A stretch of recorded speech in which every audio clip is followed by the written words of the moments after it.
listen, okay? I promise that I will pay my taxes, okay? I just am a little bit busy right now. Oh my god. Listen, I'll have to call you back later, okay? But I promise I'll pay my taxes, okay? I promise, okay? um, um, um, Canceled movies? Yeah, I know they're a little bit basic for video topics, but I kind of just do want to talk about them because it does seem very interesting that, like, you want to pour your heart and soul into a movie and then you realize that it's no longer happening. So, that's kind of sad for you. That's kind of sad. Really. It's kind of sad. Anyway, so for today, yeah, let's just talk about some canceled movies because why not? So, yeah, let's talk about them. The first movie that I wanted to talk about was Gigantic, a film based on Jack and the Beanstalk that was made at Walt Disney Animation Studios. This movie was supposed to be directed by Nathan Greno, the guy that gave us Tangled, and Meg Lefroy, the person that wrote Inside Out, and was supposed to be co-written by Meg Lefroy. And it would have been a musical with Robert and Kristen Anderson Lopez, the same people that also did the Frozen songs. However, the production wasn't the best since there were many delays through the project, with many release dates set like November 23rd, 2016, March 9th, 2018, November 21st, 2018, and November 25th, 2020. And it was even mentioned at the 2015 D23 Expo. However, on October 10th, 2017, Walt Disney Animation Studios president Ed Catmull announced that the film was ending active development, saying that no matter how much interesting of a project, it wasn't really doing good. And its November 2020 date was given to Raya and the Last Dragon until that film was moved to 2021. That's the whole thing. The next project is another Disney movie, Newt. Technically a Pixar production, but still worth mentioning. This movie would have been about two balloon-footed mutes, one male and one female, and they have to, get together to save their species. Yes, this sounds similar to Rio, and yes, give me like a second or two. The film was supposed to be released either in 2011 or 2012, but then it was moved back a bit, and then the movie was cancelled by early 2010. And then later on in March 2014, the president of Pixar, Ed Catmull, stated that the idea was just not working in pre-production, and I guess also Rio could have affected it too, but yeah. And then when the project was passed on to one of their directors, Pete Docter, he said he liked it, but then he also pitched him the idea of Inside Out, where, yeah, that one was really interesting, so they threw away Newt and focused on Inside Out. Next is DreamWorks' most infamous movies, Me and My Shadow. In 2010, DreamWorks Animation announced that they would make a project titled Me and My Shadow with a release date of March 2013. And it would have been about a shadow called Stan, who's like a shadow to some guy named Stanley, and they wanted to do more stuff, something, yada yada yada. The film was supposed to be directed by Mark Dindal, the guy that gave us The Emperor's New Groove, and Chicken Little, and the Garfield movie. Yeah, and then some infamous cast members would be joining the project, like Bill Hader, Kate Hudson, and Josh Gad. However, Mark Dindal did have to leave, and Alessandro Carloni replaced him, and the release was pushed back to November of 2013. However, it was moved again to March 14th, 2014, because Mr. Peabody and Sherman needed more time and needed to take its November 2013 release.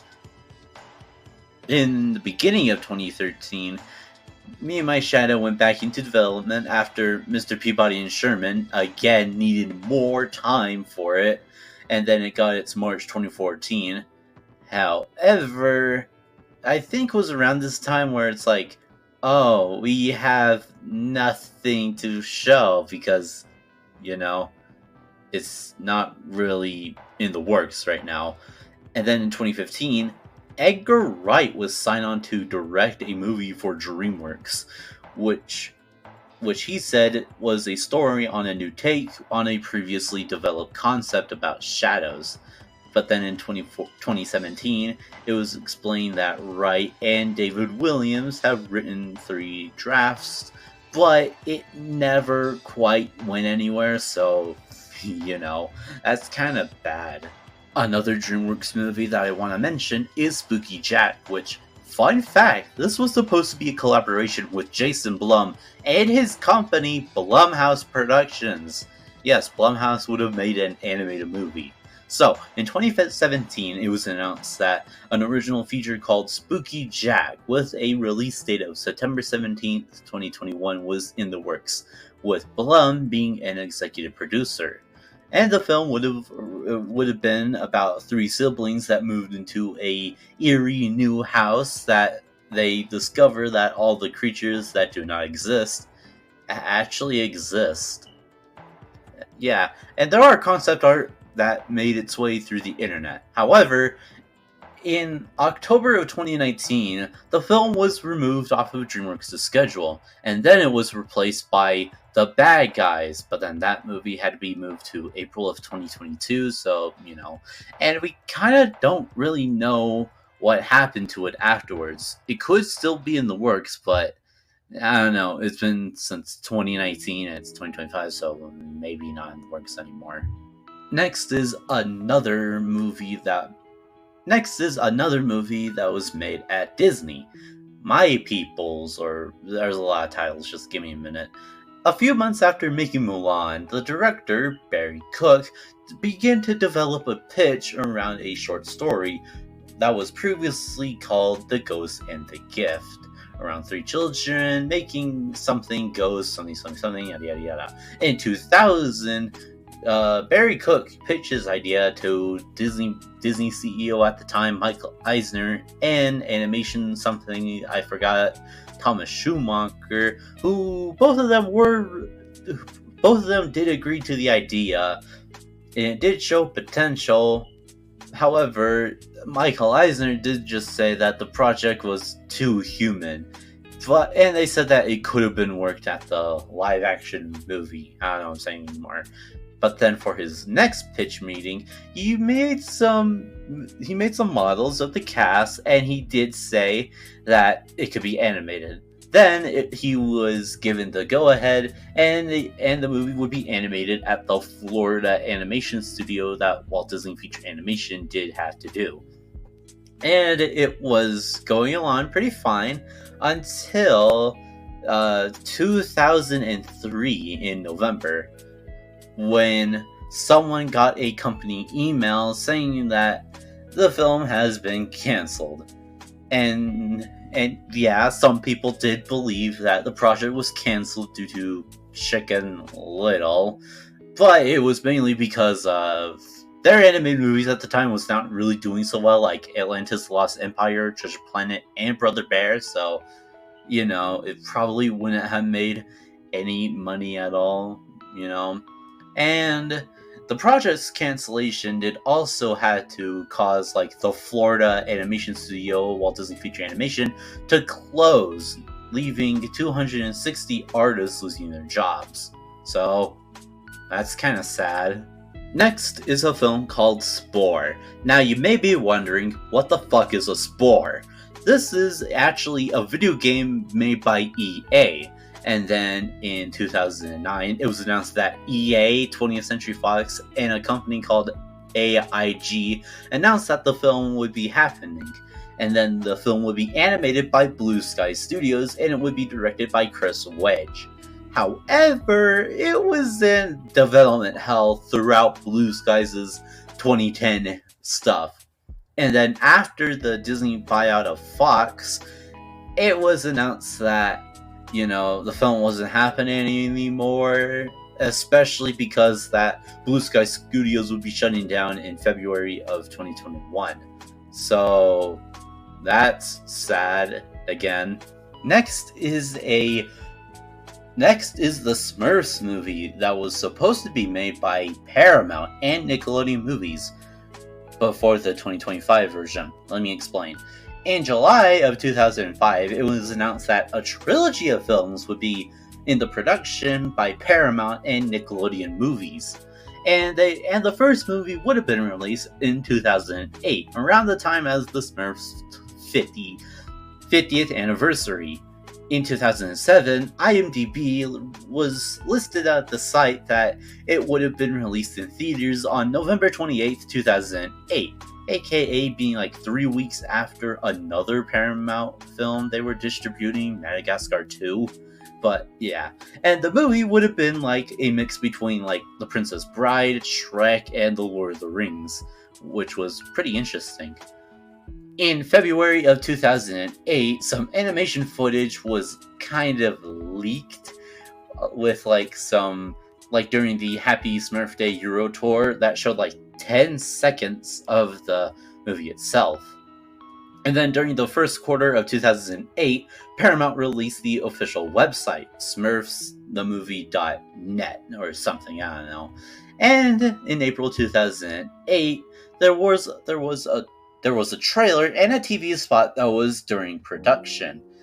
And then the trailer was originally like around 2 minutes and 15 seconds long, and the TV spot would have been like 35 seconds long. Unfortunately, however, in June of 2008, the movie was around 60 to 80% complete, and there was a trailer supposed to be ready with the release of Kung Fu Panda. However, the producers met with Sony Pictures, and they would eventually make the rights go to Sony instead of Paramount. And that's how we got the live-action movies, instead of the one that we were supposed to get, so that's really sad. Yeah. Unfortunately, however, we would get a Smurfs movie by Paramount, and it's called Smurfs, the movie that we hate so much. Why does this happen? Next is a movie called Foster that was supposed to be in the works by Blue Sky Studios, and it was announced in 2018. And the plot would have been about a teenager after being disappointed that his favorite book saga was ending. He did try to talk to the author, but somehow managed to get involved in an adventure in one of his books. And yeah, that's basically all we knew about the plot. However, the people behind it were pretty interesting. Tim Faradelli was making the script, Mark Platt was producing the movie, Karen Fisher and Steve Martino were to direct the movie, and the songwriters of La La Land and The Greatest Showman would have been making this a musical, where, yeah, that would have been really interesting to see. Unfortunately, due to the buyout of Fox and the closure of Blue Sky Studios in 2021, we couldn't see this movie anymore. Yay. And it's a shame, because this movie actually seemed like to have a bunch of potential, really. And there are even some animation tests out there if you look hard enough. Next is one of the unfortunate victims of Warner Brothers Discovery's merger, that being Scoob Holiday Hunt. In June of 2024, it was announced that Tony Corvoway, the director of Scoob, was announced that it would be a prequel of The Thing. In December of 2021, HBO Max released a sizzle reel featuring the first look of the Christmas-themed prequel film titled Scoob Holiday Hunt, which was originally supposed to release on the service in December of 2022. And the movie would have been about Scooby-Doo's first Christmas. However, it does leave the dog and the kids to show I don't know what I'm saying anymore. However, in August of 2022, of course, Warner Brothers Discovery decided to cancel it. Apparently, the guy decided to finish it, even if it's no longer getting released, so yeah, it's kind of weird. However, maybe it might get saved, who knows, since 2 Looney Tunes projects have been saved before, like The Day the Earth Blew Up and Coyote vs. Acme. So, who knows, maybe this movie could get saved too. Next is Cats. No, not the weird live-action one. I'm talking about the one that was made by Steven Spielberg's old animation company, Amblination. In the 1990s, Steven Spielberg got the rights to the adaptation of the musical Cats, which was based on a book, Old Possum's Book of Practical Cats. And it would have followed the stage show pretty closely while also adding a new song. Even Steven Spielberg was even set to direct it. And it would have been set for a release of 1997. Unfortunately, due to the box office failure of Balto, another Amblination movie, the studio shut down. Yeah. And although there probably would have been attempts to move the project to Steven Spielberg's new company, DreamWorks, those plans never happened. So, at least we got the one where, it looks like a fucking abomination. Next is a remake of the 1968 animated film The Beatles' Yellow Submarine. In 2009, at the D23 Expo, it was announced that Robert Zemeckis' company, Image Movers Digital, was making a remake of the film that I mentioned, and that it would have been released around the same time as the 2012 Summer Olympics. However, due to the box office flop that was Disney's A Christmas Carol in 2009, and also because their next movie, Mars Needs Moms, was looking for a not great box office run, Disney decided to shut down Image Movers Digital in early 2011. Although progress on the film was going on at the time, apparently they just didn't want to do another one of these.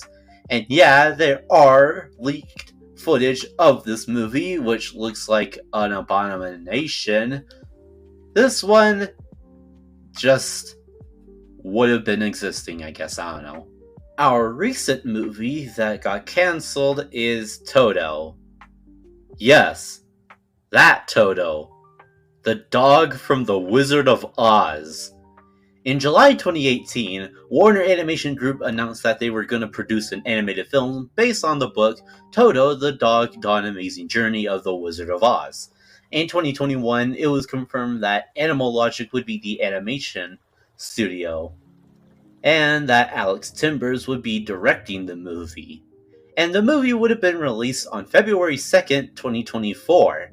However, in April of 2023, that release was taken off the schedule, and that release date was given to the Alto Knights until that movie was moved to 2025. And then in June of 2025, we suddenly heard that from an animator that the movie was never happening. And the animator stated that a few years ago, I worked on a project that was tremendous fun. A lot of talented artists were involved. I was one of those where you throw hundreds of designs into the pot and everything is great, but nothing is ever followed up. Then it suddenly stopped. The people you were talking to on a weekly basis were never heard from again. Recently, many years later, I heard that the project was dead. Many of us have been there, and for me, this isn't the only one. And then someone else, a character designer, stated that they worked on this project along some amazing designers at Animal Logic. After this, we were on this roller coaster of a dream for about 2 years until the project was put on hold. We were always in awe of what you wonderful artists did for the production. It's a real shame the project never got to see the light of day. So basically, I guess when Animal Logic was bought out by Netflix, I guess Warner Brothers were too hesitant about a movie that was animated at Netflix doing that, I guess. I don't know. And it was stated that the movie was still stuck in pre-production, so we never actually saw some real animation being worked on the movie, which is kind of sad. Our final animated movie that I'm talking about in this video is Big Bugman. This movie was in the works for a while. It was supposed to be a hand-drawn movie. However, most of this thing is about one of the voice actors, Marlon Brando, that voiced the lady Mrs. Sour. And the movie would have been released around 2006 to 2008.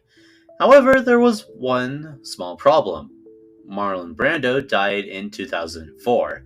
Although he did voice all of his lines, I guess the people behind it didn't think that it would fit right to be his final movie, I guess, so I guess it just never happened.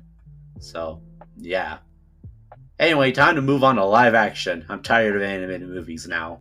Our first live action picture is Batgirl, a movie based off the DC Comics character Batgirl. This one was pretty interesting because this movie was nearly completed, starring Leslie Grace as Batgirl, J.K. Simmons as Commissioner Gordon, Michael Keaton as Batman, aka the film would take place after the events of The Flash, and Brendan Fraser being the villain of the movie Firefly. There were many attempts to get Batgirl in the DCEU at the time, like being part of the Birds of Prey before Harley Quinn stepped in. And then in 2018, the writer of Birds of Prey was given the thing to write a Batgirl movie. And then in December 2020, Batgirl was listed to be a HBO Max exclusive movie. And then in April of 2021, it was announced to be on DC's slate of films that would be released either around 2022 or 2023. And then the film went on. It went through pre-production just fine. It filmed all of its scenes, and it was in the middle of post-production.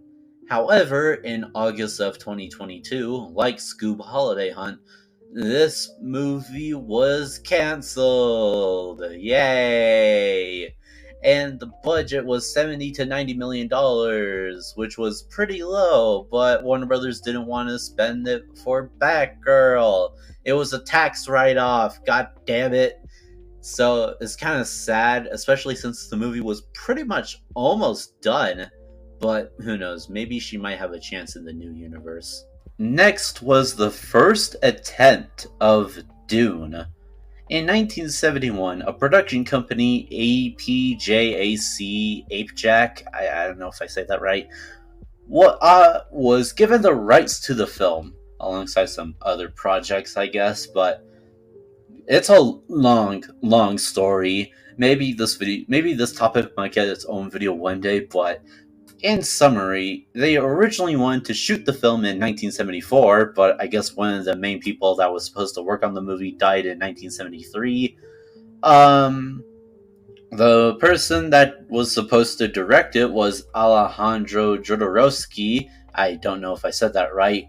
And apparently, his script was supposed to be 14 hours long, which was the size of a phone book, someone later recalled. And then after a while, it just kept going on and on and on and on. Again, this project probably could be worked on its own video, or someone else probably has a video about that. But I guess in the late 1970s, the project never happened because, I don't know, maybe just no one wanted to work on the movie, I guess. And then a draft of the screenplay for one of the things was found somewhere, I guess. I don't know, man. This is like a long story. Maybe I might go into it later. Our next movie is Justice League Immortal, which was supposed to be the first time that all of the Justice League members was supposed to be together. And it was actually supposed to set up like a, cinematic universe before Marvel did it. So I guess in 2007, Warner Brothers decided to make a movie about the Justice League, And then they decided to bring on board George Miller, which at the time he finished Happy Feet and was waiting for Mad Max Fury Road. But then, due to the writers' strike of 2008, I guess the movie was canceled. And I guess after the success of The Dark Knight, Warner Brothers realized, hey, why don't we just focus on completing Christopher Nolan's Batman trilogy instead of working on a Justice League movie? So, yeah, that's kind of sad, I guess. But then again, we did get The Dark Knight Rises instead of a Justice League movie directed by George Miller. I don't know what I'm saying anymore. Next is a movie called Midnight Rider, the Greg Allman story, which was supposed to be a biopic by Greg Allman. And it would have starred people like William Hurt, Zoe Stush, Wyatt Russell, Bradley Whitford, and Joel David Moore. In May of 2013, it was announced that Open Road Films, Randall Miller, and Jody Savin was planning to make a biopic about Greg Allman. And then in November of 2013, it was announced that the title of the film would be Midnight Rider, the Greg Allman story. And production was supposed to begin on February 24th, 2014. Unfortunately, however, on February 20th, 2014, apparently some of the crew wanted to do a camera test, featuring a scene where Greg Allman was on a hospital bed and looking on the bridge to see his brother, I guess. And they decided to shoot at a real location where, trains would be coming by. And they did get 2 scenes in. But before they got the third take, however, someone yelled that there was a train coming. Everyone rushed to get off the train. However, they just so happened to bring a hospital stretcher bed, or whatever you want to call them. Then the train came by. Multiple people got injured. But, for one, it caused death. The metal bed shattered, leaving multiple fragments of the thing, and they struck a camera assistant called Sarah Jones, which, unfortunately, she couldn't get off the bridge in time, and she was hit by the fast-moving train, killing her on the spot. Although most of the crew got some fractures, and for one, a bone, something, I don't know, seeing one of the crew die in front of your things was really sad. And although there were plans to continue filming in June of 2014, in April of 2014, the people behind the movie went to court for involuntary manslaughter and criminal trespass. And yeah, it's a long story for all of those things, but moral of the story, some people were served for prison and some people did not, and the movie never happened. And yeah, seeing just someone die is just unfortunate, Next is a sequel to Mrs. Doubtfire. In 2001, Bonnie Hunt wanted to make a sequel to Mrs. Doubtfire and did write the things, I guess. And then she did a rewrite in 2006 because Robin Williams was unhappy with the script and wanted to change it. And then the film was supposed to be released in late 2007, but due to script problems, the film was scrapped in December of 2006. And then in 2014, Christopher Columbus, the original director of the movie, I guess, stated that they were talking about a sequel to Mrs. Doubtfire with Robin Williams. And then in April of 2014, a sequel was announced to be in development at 20th Century Fox with Robin Williams and Christopher Columbus to return to make the movie. Although people weren't really thinking that this movie was going to be good, aka the reception would be kind of mixed since since things have changed from the 90s, with the LGBTQ community, and that would be kind of hard to do it, I guess. And although there were quite some people interested to return, like Matthew Lawrence, Lisa Jacob, and Pierce Brosnan, Mara Wilson, one of the kids in the movie, she had no real interest in returning to the sequel. Unfortunately, however, in August 2014, Robin Williams died. And sometime after Williams' death, it was revealed that Robin Williams was not really wanting to work on film sets since it would take him away from his family for extended periods of time. And he just wanted to sign on the Mrs. Doubtfire sequel purely out of necessity. And then a year later, in August of 2015, Christopher Columbus revealed that the sequel came to be after someone came up with a very interesting idea. And he had a conversation with Robin Williams about the subject, which was the last time he ever talked to him. And then, I guess after Disney bought out Fox in 2019, the sequel just vanished. And then in December of 2021, Christopher Columbus stated that the sequel would just be impossible to work on without Robin Williams.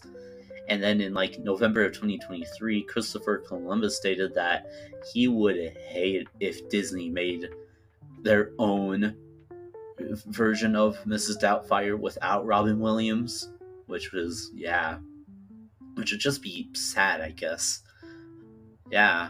Okay, I think that's a little bit sad for now, so let's do something more lighter, like The Adventures of Thomas. In 2009, Hit, Thomas's owner, I think at the time, was making a live-action adaptation of Thomas that was supposed to be in World War II. Yep. And it was originally supposed to get a late 2010 release, but it was moved to spring of 2011. And then in January of 2011, the release date was pushed back to 2012. And then a draft of the script was made by Josh Klausner, the guy that did Shrek 3rd and Shrek Forever After. Yeah. And then in June of 2011, it was announced that Nine director Shane Ackner would be directing the movie, with Weta Digital being the visual effects company. However, in 2012, Mattel bought the rights of all the things Hit owned, even including Thomas the Tank Engine. And one of the first things they did was cancel the movie altogether. Yep. No more The Adventures of Thomas, no more movie. And then there is another attempt in 2020, but for this particular movie, it just never happened. Mattel removed it from the face of existence. Next was Aziz Ansari's first attempt of making a movie, Being Immortal. In February of 2022, Searchlight Pictures announced a development of an untitled movie, being written and directed and produced by Aziz Ansari to be his first directorial debut, with Aziz Ansari and Bill Murray to be the stars of the movie. And then principal photography began in March of 2022. Unfortunately, a month later, Searchlight Pictures halted production on April 18th and suspended production on April 20th due to having some investigations about Bill Murray's inappropriate behavior. And then in April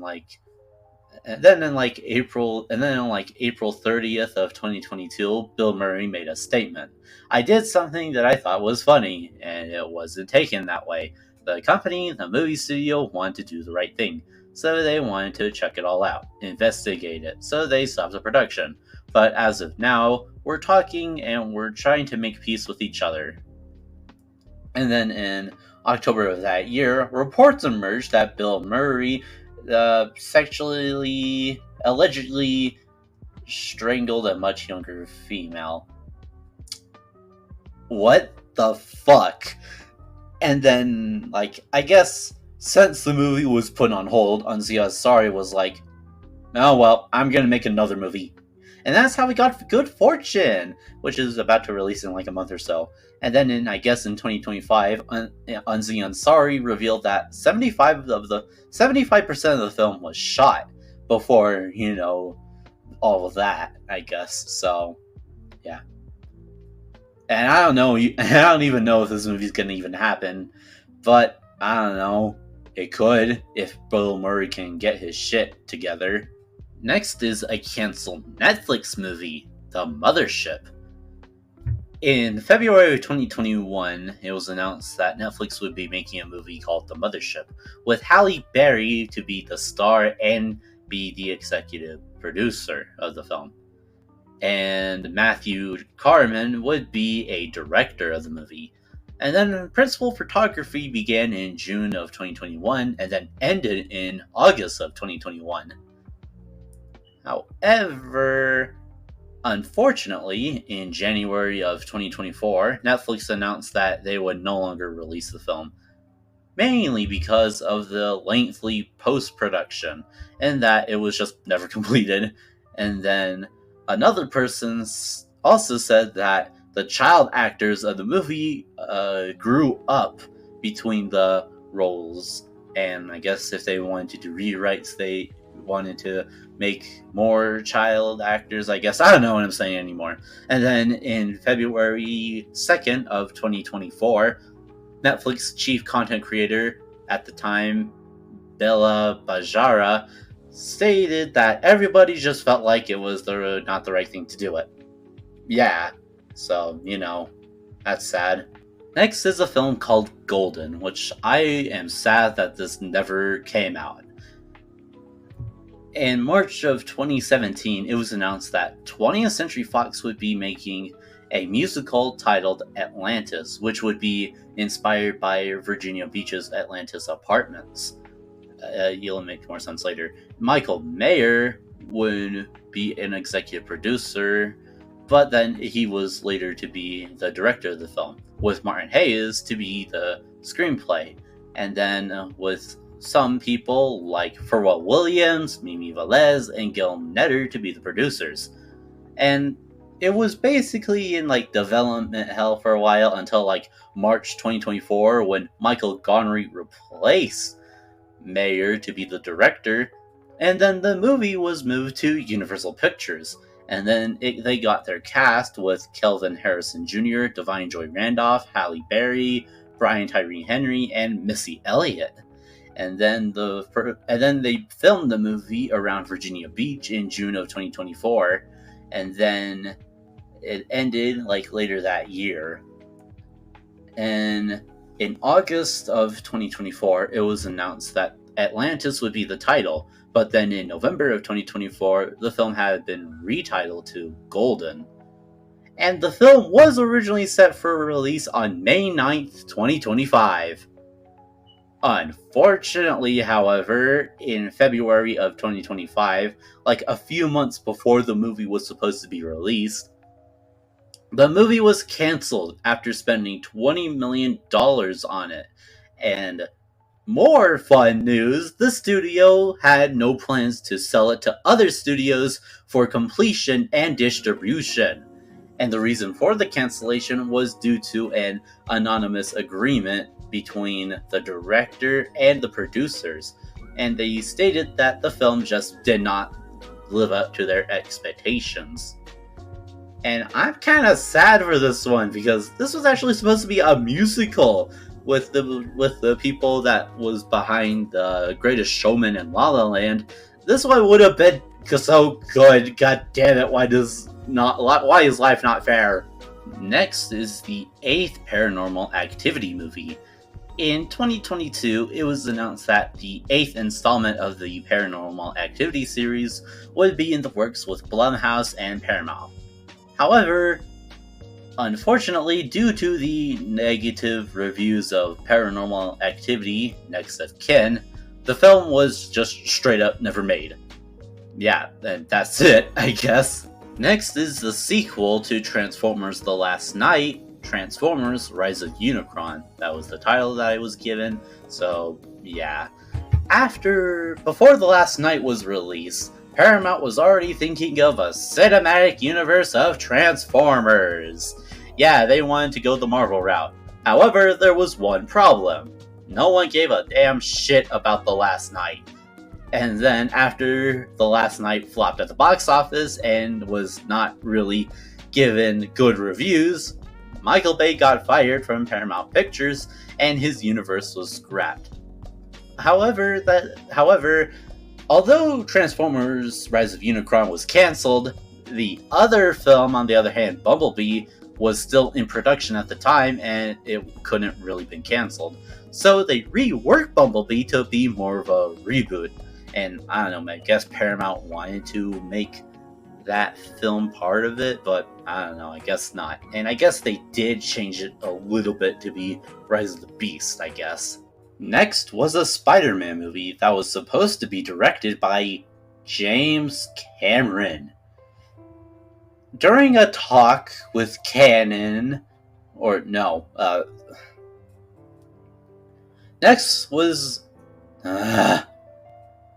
Next, there was supposed to be a Spider-Man film to be directed by James Cameron. Sometime in the 1980s, Cameron and some Marvel people got together in a room to talk about everyone's favorite superhero, the X-Men. But then the topic switched into more Spider-Man. And he did write the script. The script's probably out there somewhere. However, there was one slight issue. Spider-Man's rights was owned by Canon, a cheap studio that did like Superman 4, I think. I don't know, I forgot which studio did it. Then, I guess they wanted to meet up with Cameron to do the movie, and then I guess it involved to like multiple studios saying that we own the rights to Spider-Man, even if they didn't. It was like a whole tangle of webs. And James Cameron, after working on True Lies, wanted 20th Century Fox to work on the movie, but 20th Century Fox said they didn't want to be in all of the things. And then after making Titanic, he tried again, and then it failed. And then I guess Spider-Man's rights went to Sony, and that's how we got it. So, yeah, sorry, Cameron. Next is another Spider-Man movie, The Amazing Spider-Man 3. Sony wanted to make The Amazing Spider-Man 2 to make its own cinematic universe, featuring The Amazing Spider-Man 3, which would have had a release date of June 10th, 2016. And then, I guess since they wanted to make this a cinematic universe, they decided to also do more projects about other characters like Venom, Black Cat, and Spider-Man 2099, I guess. Hold on, I gotta sneeze. Anyway, as I was saying, but then due to the unfortunate results of The Amazing Spider-Man 2, all those projects, I guess, were on hold. And I guess after following the 2014 Sony Pictures hack, they decided to just cancel all of it altogether, and they decided to work on the MCU with their own Spider-Man, I guess. Next is supposed to be a Godzilla King of the Monsters movie. No, not the 2019 film. I'm talking about one where it was supposed to be in 3D. Ooh. And there is a plot online where it was like a meteorite collides with the American defense satellite, which triggers a nuclear missile towards Earth. The missile detonates in the South Pacific. Something. I don't know how it was supposed to be in 3D.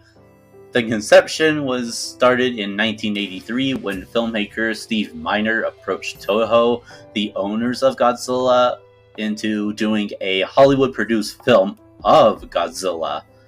And then he did some writing sometime later on. There was some storyboards of the movie. There were some special effects. However, Steve realized that it was. Then the Steve decided to shop around to several studios until he ran out of studios. And then I guess he wanted to make a more budget-friendly version, I guess. However, he realized that the thing would be like really, really expensive, with possibly having a $25 to $30 million budget. So I guess Toho stopped before production would start, and then I guess that the return of Godzilla put a big hole on the project, and yeah, I guess it never happened. Although it would be interesting to see Godzilla in the 80s with that kind of 3D thing where it's like, whoa, 3D, whoa! Next is Mouse Guard, which I guess was based off of like a card game, I guess. I don't know. In July of 2016, 20th Century Fox announced that the film would be in the works, with Matt Reeves as a producer and Gary Whitta as the screenwriter. And for the director, Wes Ball signed on to be the director after making his Maze Runner trilogy for Fox. In March of 2019, it was announced that Thomas Brody Stranger and Andy Serkis would be part of the cast, with Idris Elba being consideration as well. However, 1 month later, in April of 2019, Disney bought out Fox, which halted the production 2 weeks before production was supposed to begin, and then it was placed in a turnaround. If you know what that means, good, because I don't know what that means. And then the director, Wes Ball, later confirmed on Twitter or X or whatever you like to call it, that production was canceled. And at the time of its cancellation, the film spent around $20 million on pre-production, and it was expected to have an overall budget of $170 million. Reason being that Wes Ball really wanted to use the same technology as Avatar. Use a lot of the digital face scanning thing, I guess. And although he did work with that technology with Kingdom of the Planet of the Apes, his first attempt did not happen. Then we have the sequels to Dragon Ball Evolution. Before the movie was released, there were some interviews by the cast saying that, yeah, we really want to do a sequel, so much so that we actually signed up for 2. And they wanted to do more stuff with the Dragon Ball franchise, mainly Dragon Ball Z, and probably having more characters like Gohan and Vegeta. And then, yeah, it would have been interesting to see how they would go. Unfortunately, however, Dragon Ball Evolution released to not really good reviews, and those other 2 movies were canceled. And maybe it might have had another chance if they took the reception of the first one and tried to make it better, but I don't know, I guess after doing that, they just gave up altogether. Our final movie that we're looking at today is a movie based off Napoleon, the French dude, that was supposed to be directed by Stanley Kubrick. After 2001, A Space Odyssey became a big success, I guess, Stanley Kubrick wanted to make a movie about the life of Napoleon. And then he drafted a screenplay in 1961, which would have been like a grandiose epic. And then I guess he wanted to make it like one of his biggest movies that he ever done, I guess. So much so that he wanted to have like a lot of extras, like being one of the big extra people, I guess. I don't know. And the film was into pre-production and was ready to begin filming in 1969. However, the studio that was behind it, MGM, decided to cancel it, mainly because that the budget was really, really high, and there was a change of ownership at MGM. And after the poor reception of the 1970 film Soviet about Napoleon, Waterloo, it was no more. And then after Stanley Kubrick's death, I guess, then Stanley Kubrick died in 1999, aka it would just never happen at all. However, in March of 2013, Steven Spielberg, which he did try to collaborate with him with AI, artificial intelligence, before he died, so Yeah. Anyway, in March of 2013, Steven Spielberg said that he wanted to turn his script into a TV miniseries about Napoleon. So, who knows? Maybe that project could see the light of day. And that's all the movies I have for today. Huh. Someone's at the door. Mr. Relations, open the door. You're getting arrested for not doing your taxes. Shit. We will use force to open this door. You have 5 seconds. 5, 4, 3, 2, 1. Hey, Chief, you might want to bring him back up. This is a code 35. We got a runner. The location? The woods. Why is the FBI after me? I thought I did do my taxes. Well, I'm now on the run from the FBI. That's just fucking great. Man. Wait, what are you guys doing here? Oh, I see you want me to talk about more canceled movies, do you? Okay, well, we know you're out there! Canceled movies? If we ignore the stuff that I'm dealing with, canceled movies are, an interesting concept where, man, this must be really suck that these things never exist. Which, yeah, it sucks that, some people put their heart and soul into a movie and yet again it doesn't even work, but I don't know, maybe it is interesting to see what could have happened and, just see what could have happened. So, I don't know, let's just talk about it, I guess, more. The first of this new batch is the canceled Sony Pictures animation movie Popeye. In March of 2010, it was reported that Sony Animation was developing an animated Popeye film with Aviorad producing. In November 2011, it was announced that Jay Sherrick and David Wrong, the writers of the Smurfs, would be writing the film. In June of 2012, Genndy Tartakovsky was set to direct the movie, and then it was planned for many release dates like September 26, 2014, and sometime in 2015.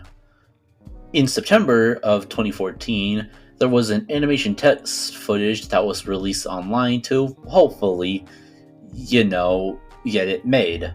Hopefully. However, in March of 2015, despite the test footage getting some good reviews, it was no longer being made, and Genndy Tartakovsky was no longer working on the project, instead working on Can You Imagine, which was also cancelled. Although some people would believe that, that some people believe that, that the movie was canceled for the Emoji Movie. I honestly don't think so, to be honest. However, an animatic for the entire movie was leaked in July of 2022. However, Sony makes sure to get rid of it everywhere. But if you are lucky, maybe it could be online somewhere. Next is Fantasia 2006. The third film began development in 2002, which doesn't make any quite sense when Fantasia 2000 wasn't the best at the box office and only got mixed reviews from the critics. But I guess Disney was willing to try Fantasia again. Some of the segments that were included were Destino, Lorenzo, One by One, and The Little Match Girl. However, it was cancelled in 2004 for unknown reasons at the time, but I think it was probably due to the box office underperformance of films released around that time by Walt Disney Animation Studios like Treasure Planet, Brother Bear, and Home on the Range. However, all of those segments that I mentioned, they would eventually get released either during the film festival seasons or on DVDs with some movies. Next was a planned third LEGO Movie spin-off called The Billion Brick Race. In March of 2015, it was announced that Warner Brothers would make a third LEGO Movie spin-off, and it was originally planned for a release date of May 24th, 2019. And it was announced that Drew Pearce and Jason Segel would be announced to be the directors and the writers. But Drew Spears left in August of 2017, and his role was replaced by George R. Rodriguez.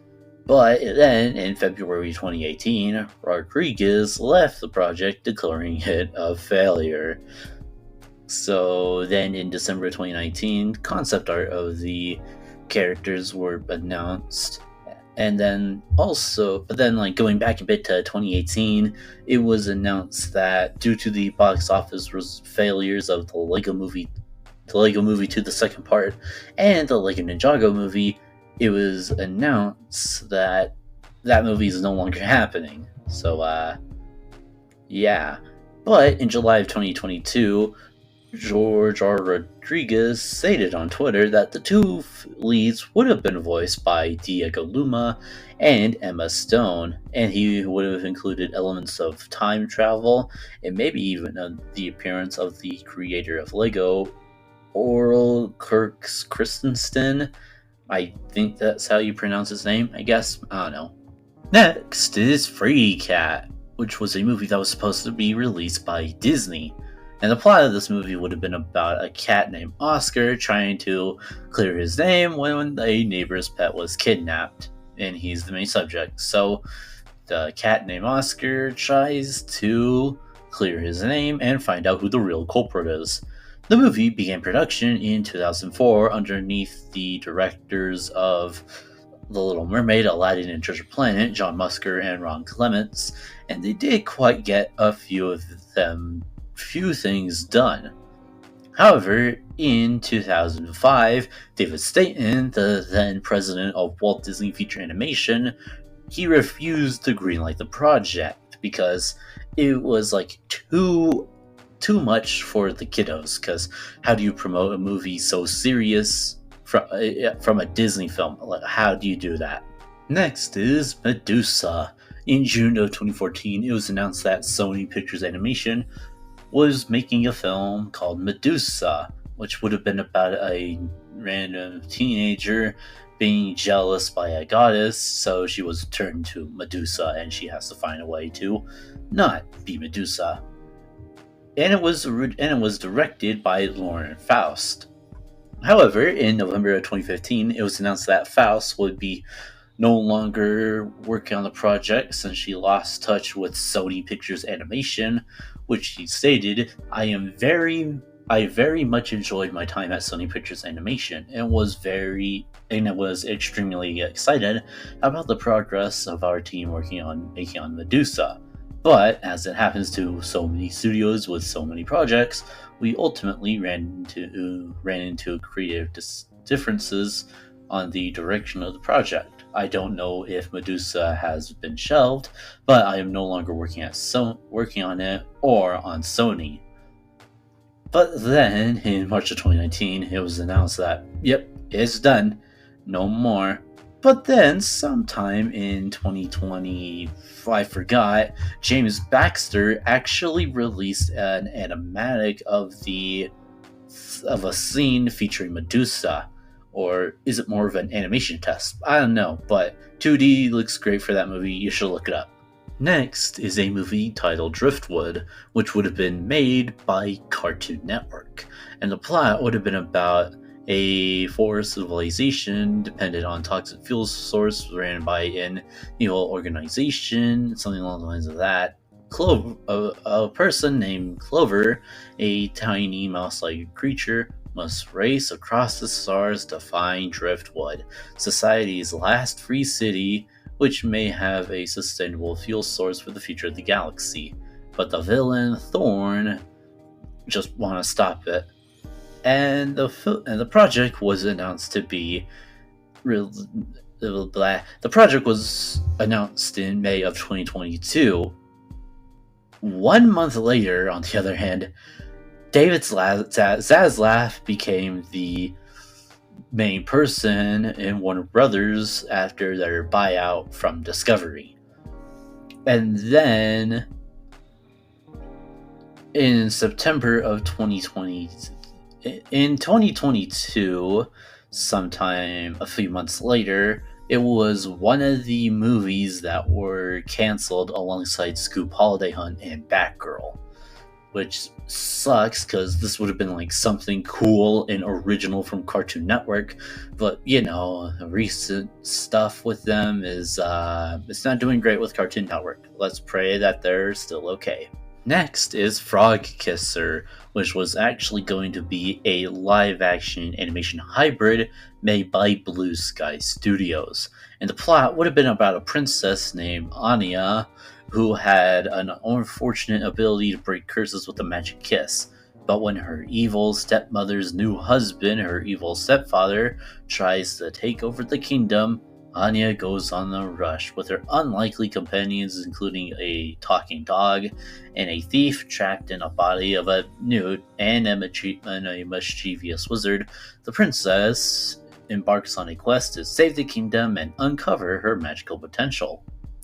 The project was announced in 2016, and it would have had songs with Benji Peleski and Justin Paul, and there were several studios that were interested, including 20th Century Fox, and they were the distributor of the movie. And Nate Hopper was originally supposed to be directing the film, and Michael McCullers being the screenwriter of the movie. However, as time went, something came up. Disney bought out Fox in 2019, and then in April of 2021, Blue Sky Studios was shut down by Disney, which unfortunately left the project cancelled. Next is Plants vs. Zombies. Originally, it was pitched to DreamWorks Animation like in the 2000s, but then it was never picked up for some strange reason. And the concept art you see here, it would have been cool, man. Come on. But then, luckily, in April 2015, it was announced that a Plants vs. Zombies animated film would be in development at Warner Brothers. And Roy Lee was attached to be a producer of the movie alongside the production company Vertigo Entertainment. And then Warner Brothers was announced to be planning a plot for the film in an interview in May. Unfortunately, we have no real reason why it was cancelled. It was just cancelled. We don't know why, but it was just cancelled.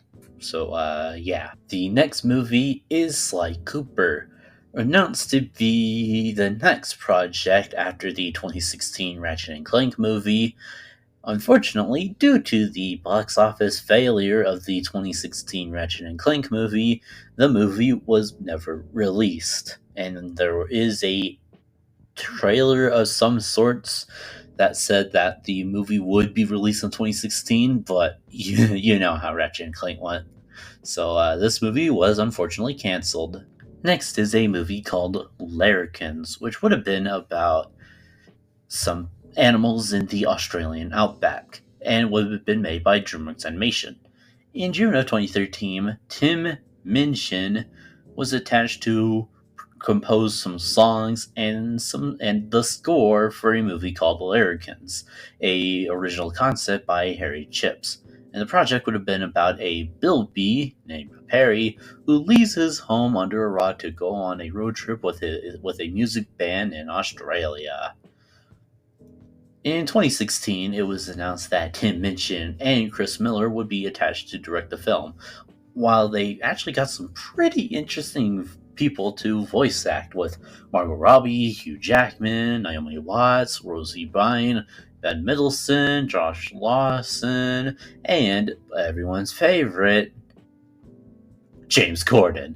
In 2017, it was announced that Tim Minchin that on his personal blog that the project was cancelled, stating that I've recently been working on 3 different contenders, missing my kids a lot, sleeping a little, and not playing piano enough. And then a couple of days ago, the animated film to which I've dedicated the last 4 years of my life was shut down by new Studio Excecutives. We'll talk about that in a second. The only way I know how to deal with the important fury and sadness is to subject matters of the public to the spectacle of me getting drunk and playing ballads. So, yay! And as I was saying, When DreamWorks was bought out by Universal Pictures in 2016, the film was canceled and written off for acquisition expenses for DreamWorks for some reason. And Illumination's Chris Maledandri was also consulted by Universal executives before the cancellation for some reason, I guess. However, some of the characters would be used for a 2018 animated short film called Bilby.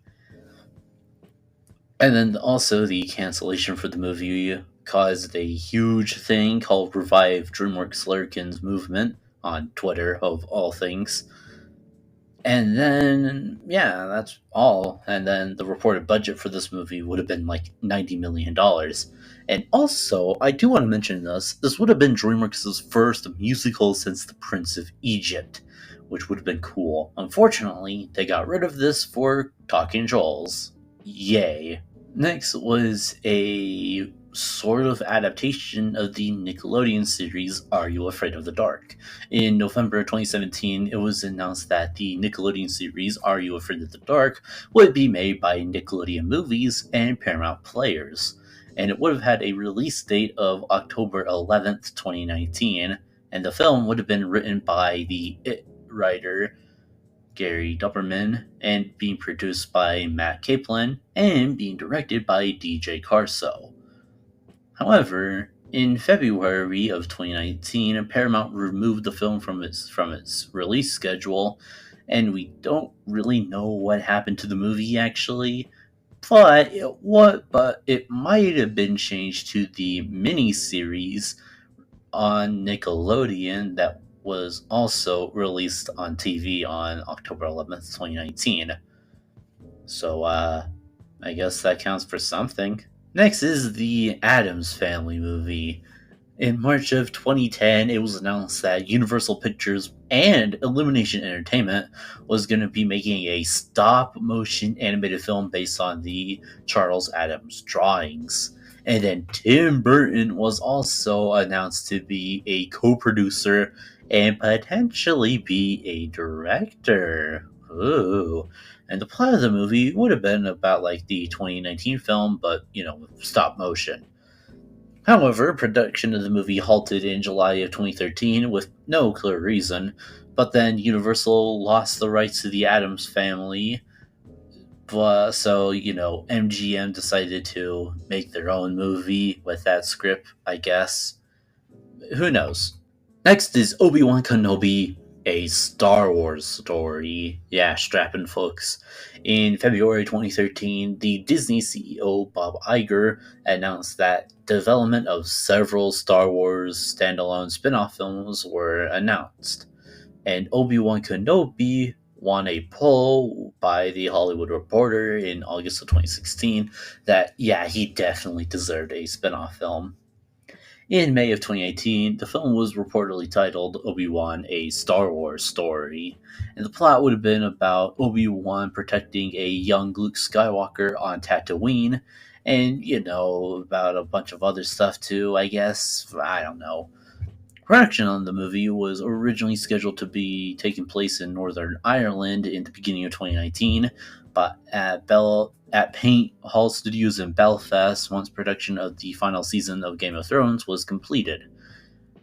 Unfortunately, before they could start working on that, Disney canceled a bunch of Star Wars spin-off films due to the box office failure of Solo: A Star Wars Story.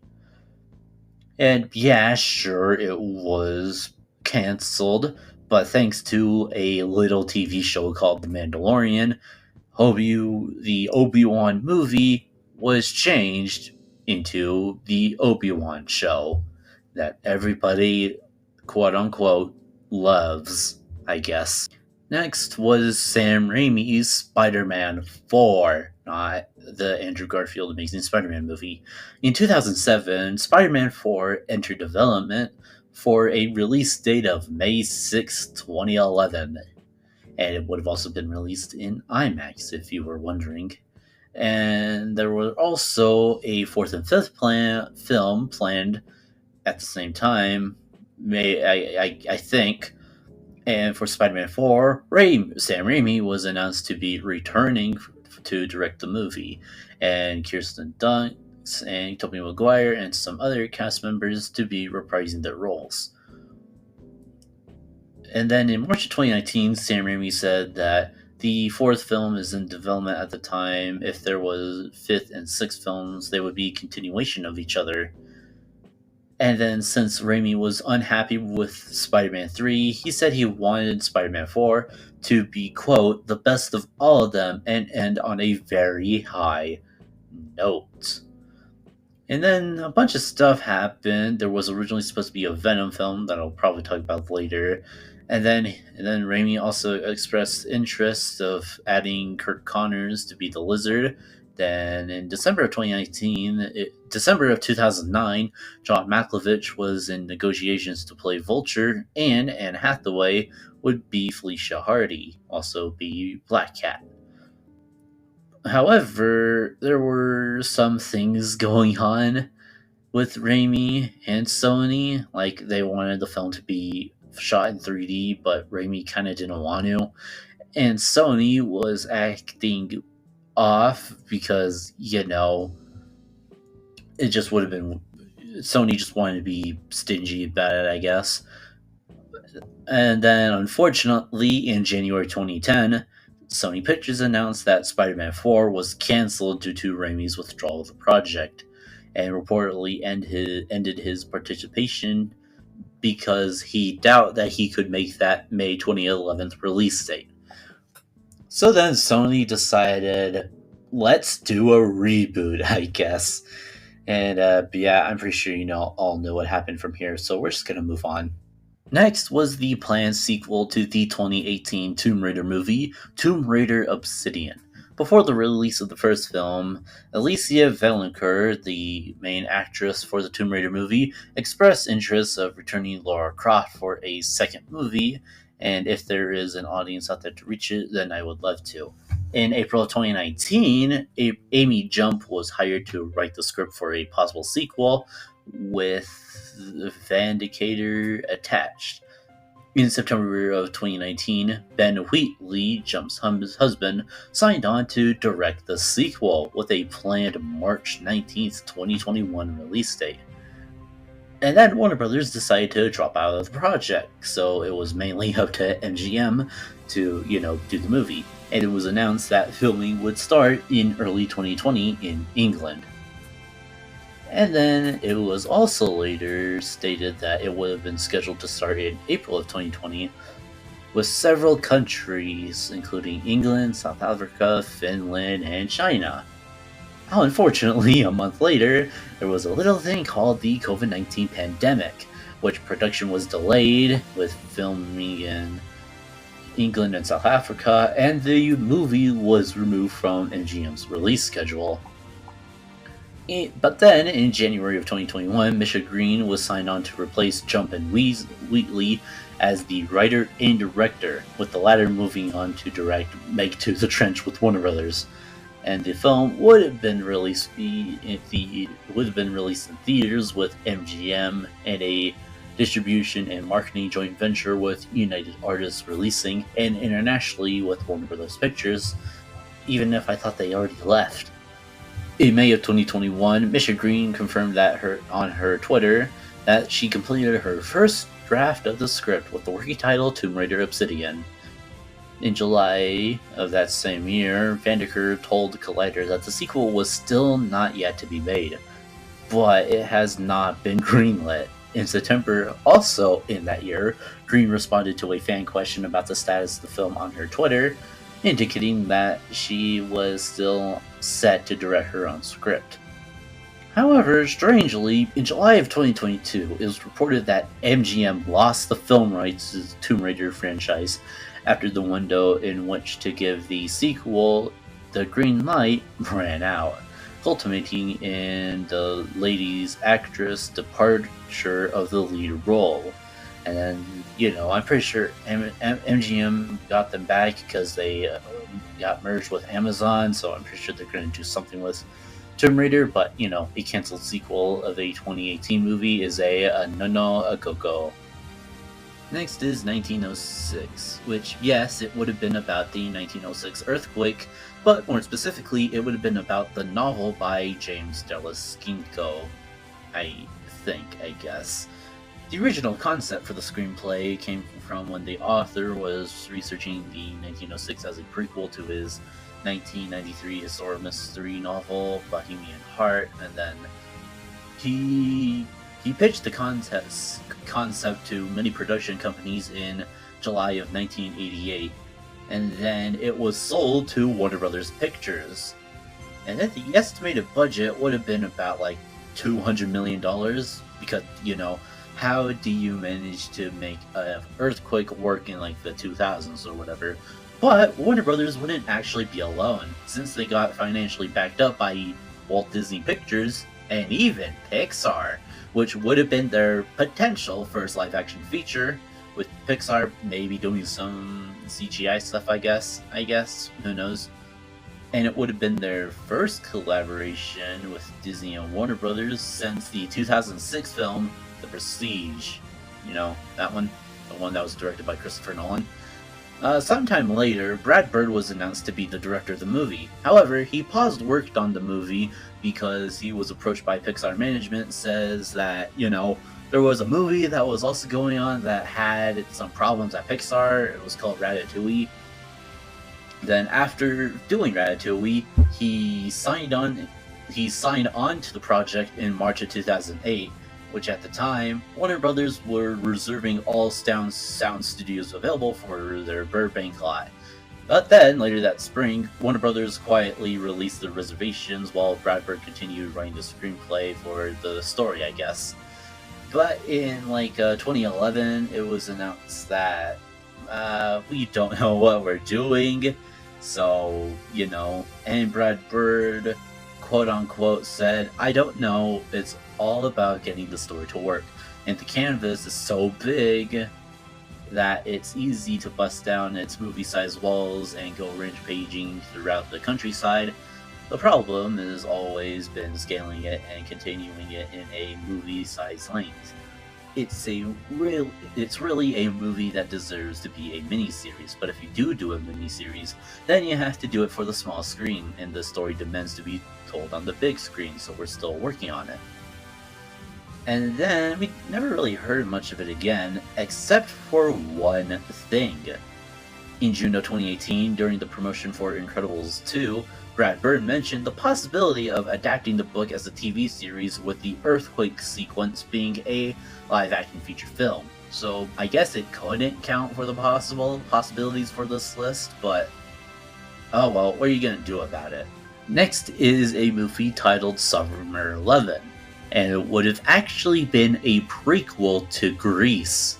In March of 2019, it was announced that the prequel, Summer 11, was in development with Paramount Players, and it would be a joint production with Temple Hill Productions and Picture Start. And John August was signed on to be the screenwriter. Unfortunately, we never heard of anything on the project for some strange reason. However, in October of 2019, it was announced that a musical television series based on Grease was given a series order to HBO Max, and then it was changed to Grease Rise of the Pink Ladies, which premiered on Paramount Plus, which was actually a prequel to the movie, I guess. And then it was released in spring of 2023, and then it was canceled and then withdrawn of the public availability in June of 2023. So if that would have been the, movie for Grease, then I'm pretty sure we found our answer there, guys. Speaking of Grease, I am kind of hungry for some food, actually. I've been eating grass for the past few days, and it's not that good. And besides, those look kinda soggy. Huh? What's that? Oh my god, it's a phone. I can contact a lawyer so that I can prove to everyone that I did pay my taxes. Now, the main question is, how do I get it? Okay, took a while, but now I have a lawyer set up just in case if I go to jail. Mr. Somebody, do you want to hear the story of Gambit? No. Great, so it all started back in 2007. Gambit was believed to be appearing in the Wolverine spin-off X-Men Origins Wolverine. However, the planned person to be attached to it, Channing Tatum, wasn't ready, and he also had scheduling conflicts with G.I. Joe Rise of Cobra. And so then Taylor Kirchitz was ultimately cast in his role, and he was planning a 3-picture deal. Unfortunately, it wasn't that good, X-Men Origins Wolverine, and Kirch's performance did not make him the breakout hit that Fox executives wanted him, unless if you're Ryan Reynolds. And then in June of 2015, it was announced that Rupert Wyatt would be directing a new Gambit film that's planned for a October 7th, 2016 release, and there was a lot more things happening with that movie, and it just took a long time, and there were a lot of releases in 2017, 2018, and 2019. And then when Disney bought Fox in 2019, it was announced that Derek Fridens, who was a new director at the time, had planned no special but practical effects. And at the time, Fox delayed the film again to March 2020. But then, in May of 2019, Gambit was officially cancelled by Disney. Although it was sad that Channing Tatum never even got his own solo movie, he was actually thankfully lucky when... Remember what I said about Ryan Reynolds?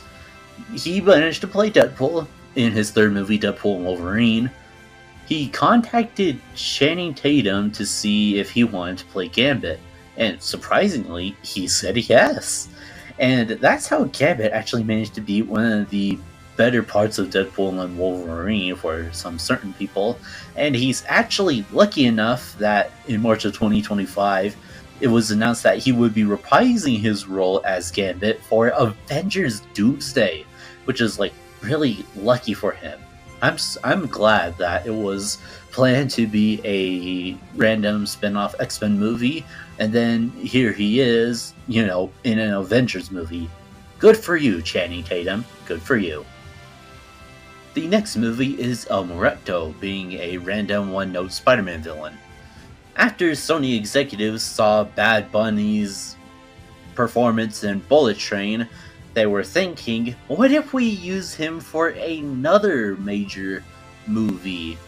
And then they quickly looked at their other franchises, and then they saw their Sony Spider-Man universe, or whatever it is. And so they decided, let's do this guy called El Muerto. And so it was announced during Sony's CinemaCon panel in April of 2022, with a scheduled release date of January 12th, 2024. In October of 2022, it was announced that Jonas Cuaron and Gareth Donnet Auclair were hired to direct the film. But Bad Bunny stated in 2023 that the film has not entered production because it was at a standstill and, it was still in development. And then the film was, postponed in June, mainly due to the 2023 writers and actors strike, and Bad Bunny going on tour, so, he's no longer available. And the film re-entered development in January of 2024 after the strikes, with further revisions to the script, and Sony intending it to be a standalone film, similar to the other Sony Spider-Man movies. However, there was one small thing that went wrong. The 2024 Sony Marvel movies, Madam Web, Venom the Last Dance, and Kraven the Hunter. 2 of them bombed at the box office, while Venom was okay at the box office, but all 3 of them were given terrible reviews from critics and audiences. So Sony decided, we give up. So they canceled all of the projects that they had planned for the universe, including El Muerto. Maybe someday I might go through the other ones, but I don't know, maybe not now. Next is The Graveyard Book, which was actually based on a book based by Neil Gaiman. The plot of the book was about a young boy being raised by ghosts in a cemetery who they escape a brutal murder of something. I don't know why Disney thought this was a good idea, but oh well. And it was announced back in 2012. But going back a few years to January of 2009, Miramax announced Neil Jordan was signed on to write a screenplay for the movie. But then production was stalled. Miramax did some other things in like the early 2010s. Disney got the things because, stuff. Henry Selick would have been the producer. Ron Howard was actually supposed to be the director. And Sean Bailey was supposed to be a supervisor. And Neil Gaiman was also producing alongside Ben Bowing and Michael Maher. I don't know how to say that. The Graveyard Book went on Disney's schedule, announcing that in January of 2013 that Ron Howard would directing the movie, but then it was announced that they would have to rush to do that, I guess. I don't know what I'm saying anymore. But then we heard nothing for a very, very long time. Until in 2019, when Neil Gaiman was asked about the film adaptation Ever Seen the Light of Day, he stated, "Every 18 months, the same cycle has been happening, where Disney tell me that they've got a new writer on it, then a few months later, they send me a script and it's okay. It's 75% of the way there. It reads a lot of the last scripts that were done, and then they tell me that they're out for a rewrite. Normally, I don't get sent the rewritten script. They just tell me, no, we don't really like it, but we've got an idea for a writer who's going to really nail this. And then a few months later, they tell me that they hired a new writer, and it begins again and again. That's what's really been happening since they bought the Graveyard Book. So, it's not really... They're not really moving forward with it, and, we did learn new things in July of 2022 when Disney announced they would be readapting the book, but with a different director, being Mark Forrester. And it was announced that Gil Neater and David Magee was to adapt the script. Then, 2 years later, in September of 2024, it was announced that production on the film was halted and then completely scrapped as the author faced allegations of sexual assault and abuse of 5 women. Seriously, what the fuck? So, because of that, we'll probably never see this movie in light again. Thank you, you dick. The next one we're going to talk about is Saw 11. In December of 2023, it was announced that Lionsgate announced that a sequel, Saw 11, was scheduled to be released on September 27th, 2024, after the shockingly good success of Saw 10, which, it would have been good. And the producer, Oren Coyles, stated that the film could possibly be a direct sequel to Saw X. Kevin Gurrt was set to return as the director for the movie in April of 2024. The release date was changed to September 26, 2025, with the original release being taken over by Never Let Go. And then it was also announced that Patrick Milton and Marcus Duquesne, who previously wrote Saw 4 and Saw 3D, made a draft of the script in mid-2024. Somehow, in March of 2025, Saw X has been reportedly stalled due to the disagreements between the producers, the studio executives, and maybe the owner of the Saw franchise, I guess. And it's like a whole thing. The movie was removed from its September 2025 schedule, being replaced by The Strangers Chapter 2, A Worthy Sacrifice. And then in June of 2025, Blumhouse Productions bought Twisted Pictures. The people that own Saw, and Lionsgate is still being involved with the thing. Next was a potential planned adaptation of Doctor Strange that would have been directed by Guillermo del Toro. In 2007, del Toro and Neil Gaiman pitched their version to Marvel, with Gaiman writing and Del Toro directing. Their version would have been about the character being an alcoholic and a disembarked physician in the late 1920s and early 1930s, and he would have been living in Greenwich Village for 90 years without aging. And it would have been inspired by Steve Ditko for the art style. And they wanted to include the character Clea, which would have been used for Doctor Strange in the Multiverse of Madness. But then, after pitching to Marvel, they just said no. Yeah, that's basically it. Next is Batman 3, which would have actually been Batman B3, Batman 3, and it would have been directed by Tim Burton once again. The plot probably would have been the same as Batman Forever, I think, or what was the one between Batman Returns and Batman Forever? I don't know, but let's not worry about that. Warner Brothers reportedly spent $30 million for Michael Keaton, but then they realized Tim Burton is not really good as a director, so they got rid of him, hired Joel Schumacher, replaced him with Val Kilmer, and, stuff, I guess. I don't know, man. Next is Alien 5, which would have been directed by Neil Blomkamp.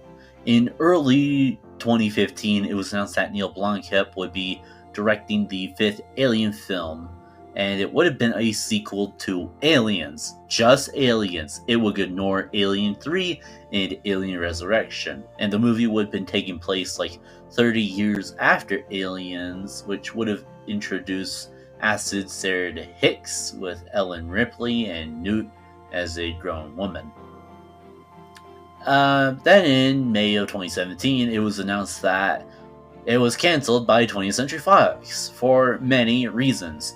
The Alien vs. Predator films weren't that great, Prometheus was mixed, and let's not forget about Alien Covenant. So, it was no longer making stuff at Fox, I guess. Next is Boo, Bureau of Otherworldly Operations. In May of 2009, DreamWorks announced plans for a super secret ghost project.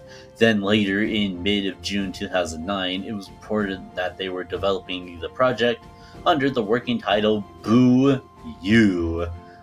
And Tony Leonardis was set to direct, and John Vitti was supposed to be the screenplay, and the film would have released around the end of 2012. And it would have been the story of a ghost who was bad at his job. He must return to ghost school. In August of 2010, it was reported that Seth Rogen would have been the voice of the main person. Then in September of 2012, it was announced that just Seth Rogen, Matt Bomer, Melissa McCarthy, Bill Murray, Octavia Spencer, Rashida Jones, and Jennifer Coolidge would now join the movie, now called Boo, Bureau of Otherworldly Operations.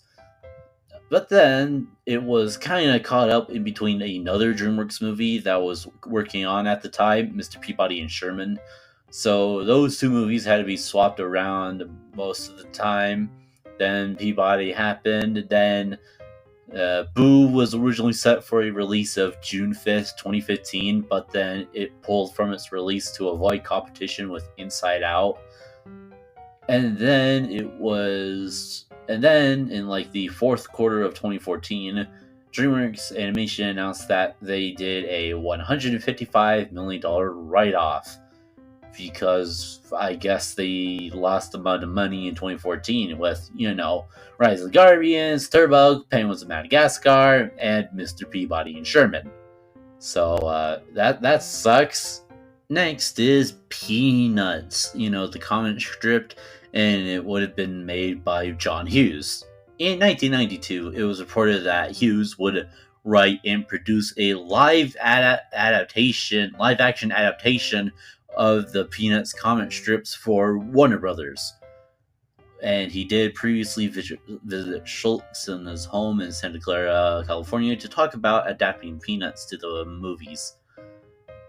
And then, according to Variety, John Hughes was planning to start the script in Christmas of 1992 and finish it by spring of 1993.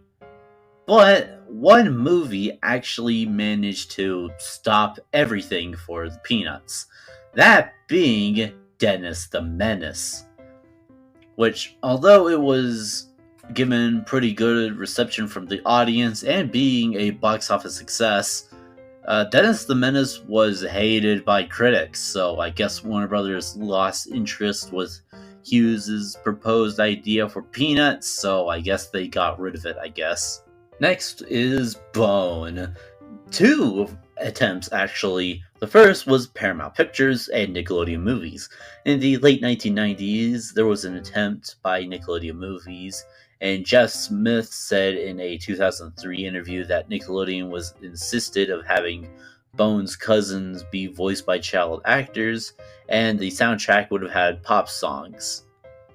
So Jeff Smith, the person that made the Bone comic stuff, he said, no. So Paramount and Nickelodeon did not have a chance to make that.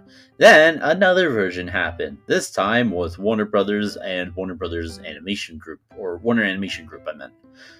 In March of 2008, Warner Brothers bought the film rights, and it was confirmed in March 13th to adapt the Bone saga into a film series, with further information given on July 11th, citing that 2 scripts have already been written and rejected, while a third one is currently in the works and will most likely yield 3 separate computer animated films.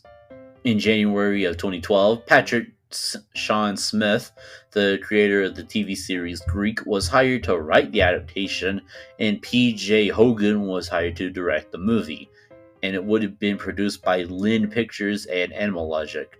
In November of 2016, Mark Osborne was hired to direct the movie for Warner Animation Group, alongside his wife Adam Klein, that was supposed to be writing the movie. However, we actually don't know what happened to the Warner Brothers stuff. All we know is that in October of 2019 that it was picked up into Netflix and it was reworked into a series, and then we all know what happened to that one, so that sucks. Next was a planned Haunted Mansion movie with Guillermo del Toro. In July of 2010, it was announced that they would reboot the Haunted Mansion, with Disney and Guillermo del Toro being a writer and producer.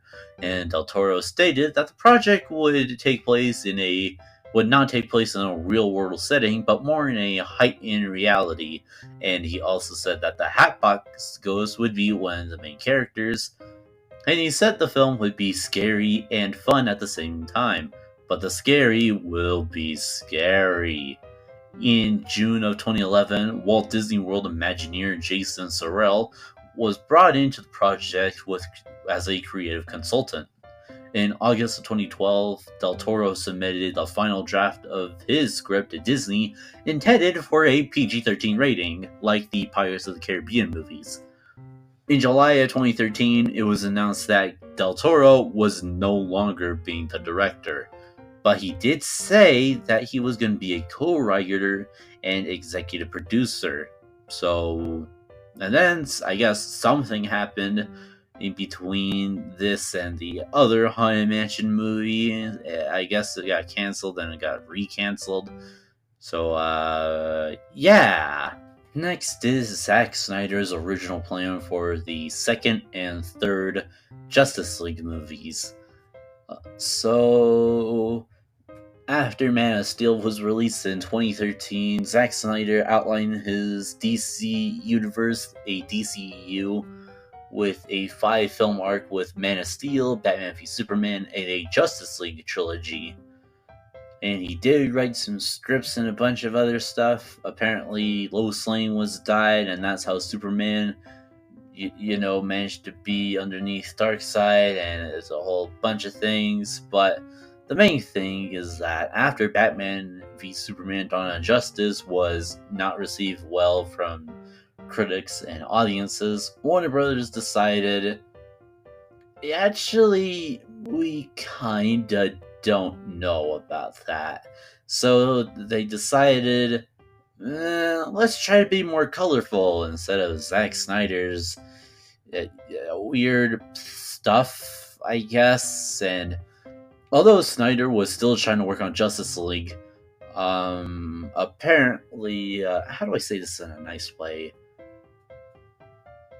One of Zack Snyder's daughters, I think. I, I don't know how to say this correctly, but Zack Snyder's daughter died, I guess. So he had to step out of the project, so that so that he could take some time off. But Joss Whedon joined Justice League. A bunch of other stuff happened, and I guess because of it, I guess Zack Snyder's never got to see his original Justice League trilogy. Sure, Zack Snyder's Justice League, the Snyder Cut, did manage to get released, but what he was planning for the other movies, we don't even quite know. Next is Superman Flyby, which would have been written by J.J. Abrams, shockingly. In March of 2004, Warner Brothers Pictures was commencing pre-production on a movie called Superman Flyby, which had a target theatrical release of around June 2006, with Mick G signing on to direct, or Joseph McQuinty Nicole, and J.J. Abrams being the script. Remember, this is before Mission Impossible 3. However, they were dropped out in June of 2004 due to unknown reasons at the time. However, that same month, Bryan Singer was approached by Warner Brothers to pitch his idea for a Superman movie, and that's how we got Superman Returns, actually. So, yeah, that's how we got that. But J.J. Abrams would thankfully make Mission Impossible 3, which would start his very weird directing role, I guess. Next was Iron Man, which would have been potentially starred by Tom Cruise.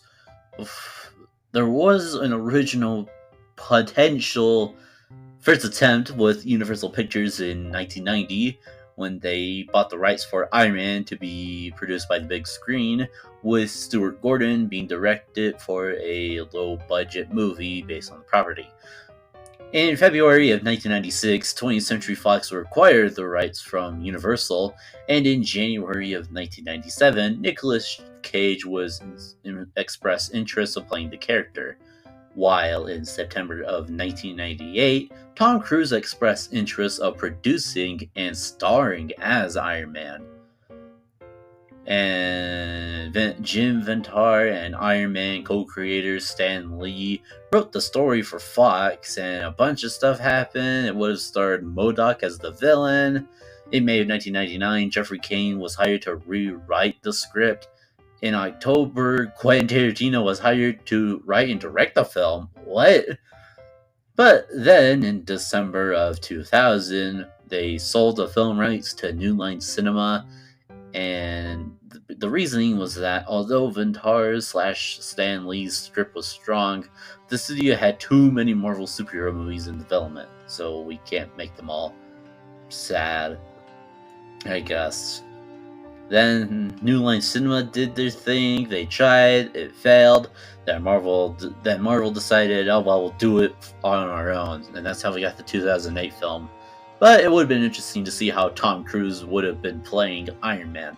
Hopefully, with the next few Avengers movies, those dreams might come true. Maybe. Next is a planned sequel to Batman and Robin, Batman Unchained. During the filming of Batman and Robin, Warner Brothers impressed everyone by immediately hiring Joel Schumacher to write and direct another Batman movie, with Akiva Goldsman being another writer, I guess. His plan was a dark tone with the Scarecrow and Harley Quinn, and it had a projected mid-1999 release date announced. But then, there was one small problem. The shit show Batman and Robin released in theaters. Underperforming with critics and audiences, it did not go well. Seriously, it did not go well. Making Warner Brothers lose any hope with Batman and, just canceling the movie altogether. And Warner Brothers wouldn't care about Batman until Christopher Nolan did his Dark Knight trilogy. So, yeah. Next is actually another Brad Bird movie, Brothers in Crime. In the summer of 1993, it was announced that the animation artist at the time, Brad Bird, was hired to make his live-action feature film debut with a family comedy called Brothers in Crime, with New Line Cinema being the studio behind it. And it would tell the story of a 15-year-old boy who convinces his 8-year-old brother, whom he can't stand, that he's actually adopted. Once the younger is back, he thinks he found his real parents, and the older brother has to kidnap him to take him back to his real home before their parents return to their vacation. It's kind of weird, actually, but who am I to judge? Filming was originally supposed to begin in September of 1993 with a production budget of $6 to $8 million. However, the project kept not being materializing, and Brad Bird realized, hey, wait a minute, I'm an animator, shouldn't I be directing a movie? So then they moved from New Line to Warner Brothers Pictures to make The Iron Giant. But who knows, maybe Brothers in Crime could have been good. Who knows? Next is Jurassic Park 4. Not Jurassic World, Jurassic Park 4. In May of 2001, Steven Spielberg and his production company, Amblin Entertainment, were thinking of ideas for a Jurassic Park 4, which he was planning to produce. And then the director of Jurassic Park 3, Joe Johnston, was not really interested to direct a fourth film.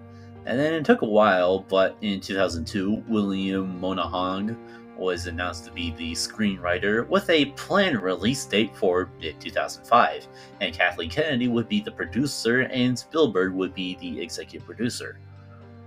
One of the ideas was that dinosaurs were migrating to the Costa Rican island, with Dr. Alan Grant and Ian Malkin doing a chart on an offshore island, and a bunch of other stuff happened, and blah blah blah. Then there were many other drafts for the movie, which would have been set in a jungle, and then it would have featured genetically modified dinosaurs, which they would also use for like the Jurassic World movies. But then in April of 2005, the film was postponed due to Steven Spielberg's disclassified for these script revisions. And I did say postponed, not cancelled. Although it would eventually change to the Jurassic World we all know today. I don't know, I just felt like it's worth mentioning it here for some reason. Next is Shrunk, aka a reboot of Honey, I Shrunk the Kids. In February of 2018, a reboot film was announced to be in development, and it would have been a Disney Plus original. In March 2019, it was changed to be a legacy sequel to the original trilogy, with Disney developing the film for actually a theatrical release, which is good. And Josh Gad was announced to be some guy named Nick Stalinsky. I don't know. I haven't seen Honey, I Shrunk the Kids, and the plot would have reportedly been about Nick following in his father's footsteps and becoming a scientist and inventor, accidentally shrinking his own son and 2 daughters to 5 inches tall. In December, Joe Johnston had early negotiations to return to the franchise as the director. And in good news, in January of 2020, Rick Moranis entered early negotiations to come out of his acting retirement to reprise his role as Wayne Stalinsky. And Joe Johnston was also confirmed to be the director of the movie, with Todd Rosenberg writing the script. And it was from an original story by Josh Gad, Ryan Dixon, Ian Pefler, and Jay Ress. In February, Miranda's actually signed on to the project to reprise his role. Edward Holberman and Todd Lieberman would be the producers, and it would be a joint production between Disney, Mandeville Films, and Walt Disney Studios Motion Pictures, being distributed to theaters, and principal photography was scheduled to begin in early 2020, taking place in Toronto and Atlanta, Georgia. And then in March of 2020, filming for every single Disney project was halted due to the COVID-19 pandemic. In November that same year, the new Disney CEO at the time, Bob Chapek, announced that filming on all movies that have been postponed due to the virus has been resumed. But in June of 2021, Josh Gad stated that filming has not even been started, and he was hoping that the movie would begin shooting in 2022. Then in January 2022, it was announced that Josh Gad stated that he and Rick Moranis has been had once again put on and collaborating in preparation for the sequel. But unfortunately, in June of 2023, Josh Gad revealed on Twitter that the project has been put on indefinitely. Technically not cancelled, but although he expressed hope that production would resume in the future. So again, another one that probably kinda doesn't count. Probably still worth mentioning anyway, especially since Rick Moranis is essentially returning to Spaceballs, and if Disney is willing to put this movie back into development, who knows, maybe this one could also be good too. Next was a planned Micronauts movie from Paramount and Hasbro, and would have been directed by Dean Dubois. In November 2009, during an Investor Day meeting at Hasbro, it was announced that we're doing something with the property, and hinted that J.J. Abrams' company Bad Robots was in negotiations to produce the film. In March of 2013, it was announced that Rhett Reese and Paul Wernick mentioned that they were working on the screenplay as a possible production. And in December of 2015, it was announced that Hasbro and Paramount were planning a cinematic universe combining Micronauts, G.I. Joe, Visionaries, Knights of the Magical Light, Mask, and ROM. And several writers were announced to be working on the thing in 2016, and the movie was originally scheduled for a release of October 2020 before being pushed to June of 2021. Then, in 2019, they found their director, Dean Dubois, to be the writer and director of the movie. However, in November 2020, it was removed from the release schedule, and we never really know what happened to it. Sure, Dean Dubois did move on to the live-action How to Train Your Dragon, but who knows, maybe this movie is just dead, no more. Next up is a planned Halo movie. In 2005, Columbia Pictures president Peter Siskel began working with the studio system to produce a Halo film adaptation, with Alex Garland being to write the script. And then he pitched to many studios with people dressed as Master Chief. And Microsoft terms required $10 million against a 50% gross, which most studios passed because of a bunch of stuff. Then two studios did collab with Microsoft, 20th Century Fox and Universal Pictures. They decided to partner the film, paying Microsoft $5 million to option the film and a 10% gross, with Peter Jackson being the executive producer and Neil Blomkamp being as a director. But before Blomkamp was actually signed on, Guillermo del Toro was actually in negotiations to direct, but it never went anywhere. In 2006, D.B. Weiss and Josh Olson rewrote Alex Garland's script, and pre-production of the film was halted and then restarted several times. Then later in 2006, 20th Century Fox threatened to pull out of the project, leading Universal to issue an ultimatum to Jackson and Schnitzler about other stuff. But then, eventually, the rights for the movie reverted to Microsoft, so they barely went anywhere, I guess. Next is The Exorcist Deceiver, a planned sequel to The Exorcist Believer. In July of 2021, two sequels were confirmed to be in development at the same time, with the same people that made The Exorcist Believer being on board. The first of the sequels, The Exorcist Believer, was originally scheduled to be released in theaters on April 18th, 2025. And then in a 2024 interview with IndieWire, the director of the movie, David Gordon Green, revealed that the second film would have been set in Europe and would focus on the character Nurse Anne, played by Anne Dowd. Unfortunately, The Exorcist Believer wasn't that great, and sources claim that it was certain and that they would have to rethink the creative for the next two films, and Green has expressed doubt about his participation with the movie. In January of 2024, Mr. Green stepped down from The Exorcist Deceiver and was removed from its release schedule shortly afterwards. And then in May of 2024, Mike Flanagan was in talks to write, direct, and produce the next Exorcist film. And then he was officially confirmed to be filming a new Exorcist film later that month.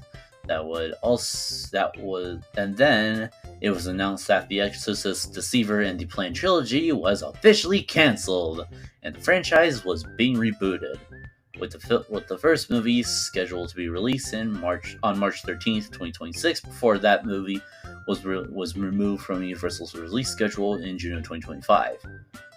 And then Mike Flanagan revealed that until he finished his miniseries adaptation of Carrie, he would start beginning production on the movie. So, although we're gonna get Mike Flanagan for an Exorcist movie, David Gordon Green's originally planned trilogy of the movies did not happen. The second to last film that we're going to talk about is Ghostbusters 3: Hellbent. After the release of Ghostbusters 2, Dan Aykroyd wrote the script for a third Ghostbusters movie, and the script would have been about a parallel universe of Manhattan called Manhattan. Very creative.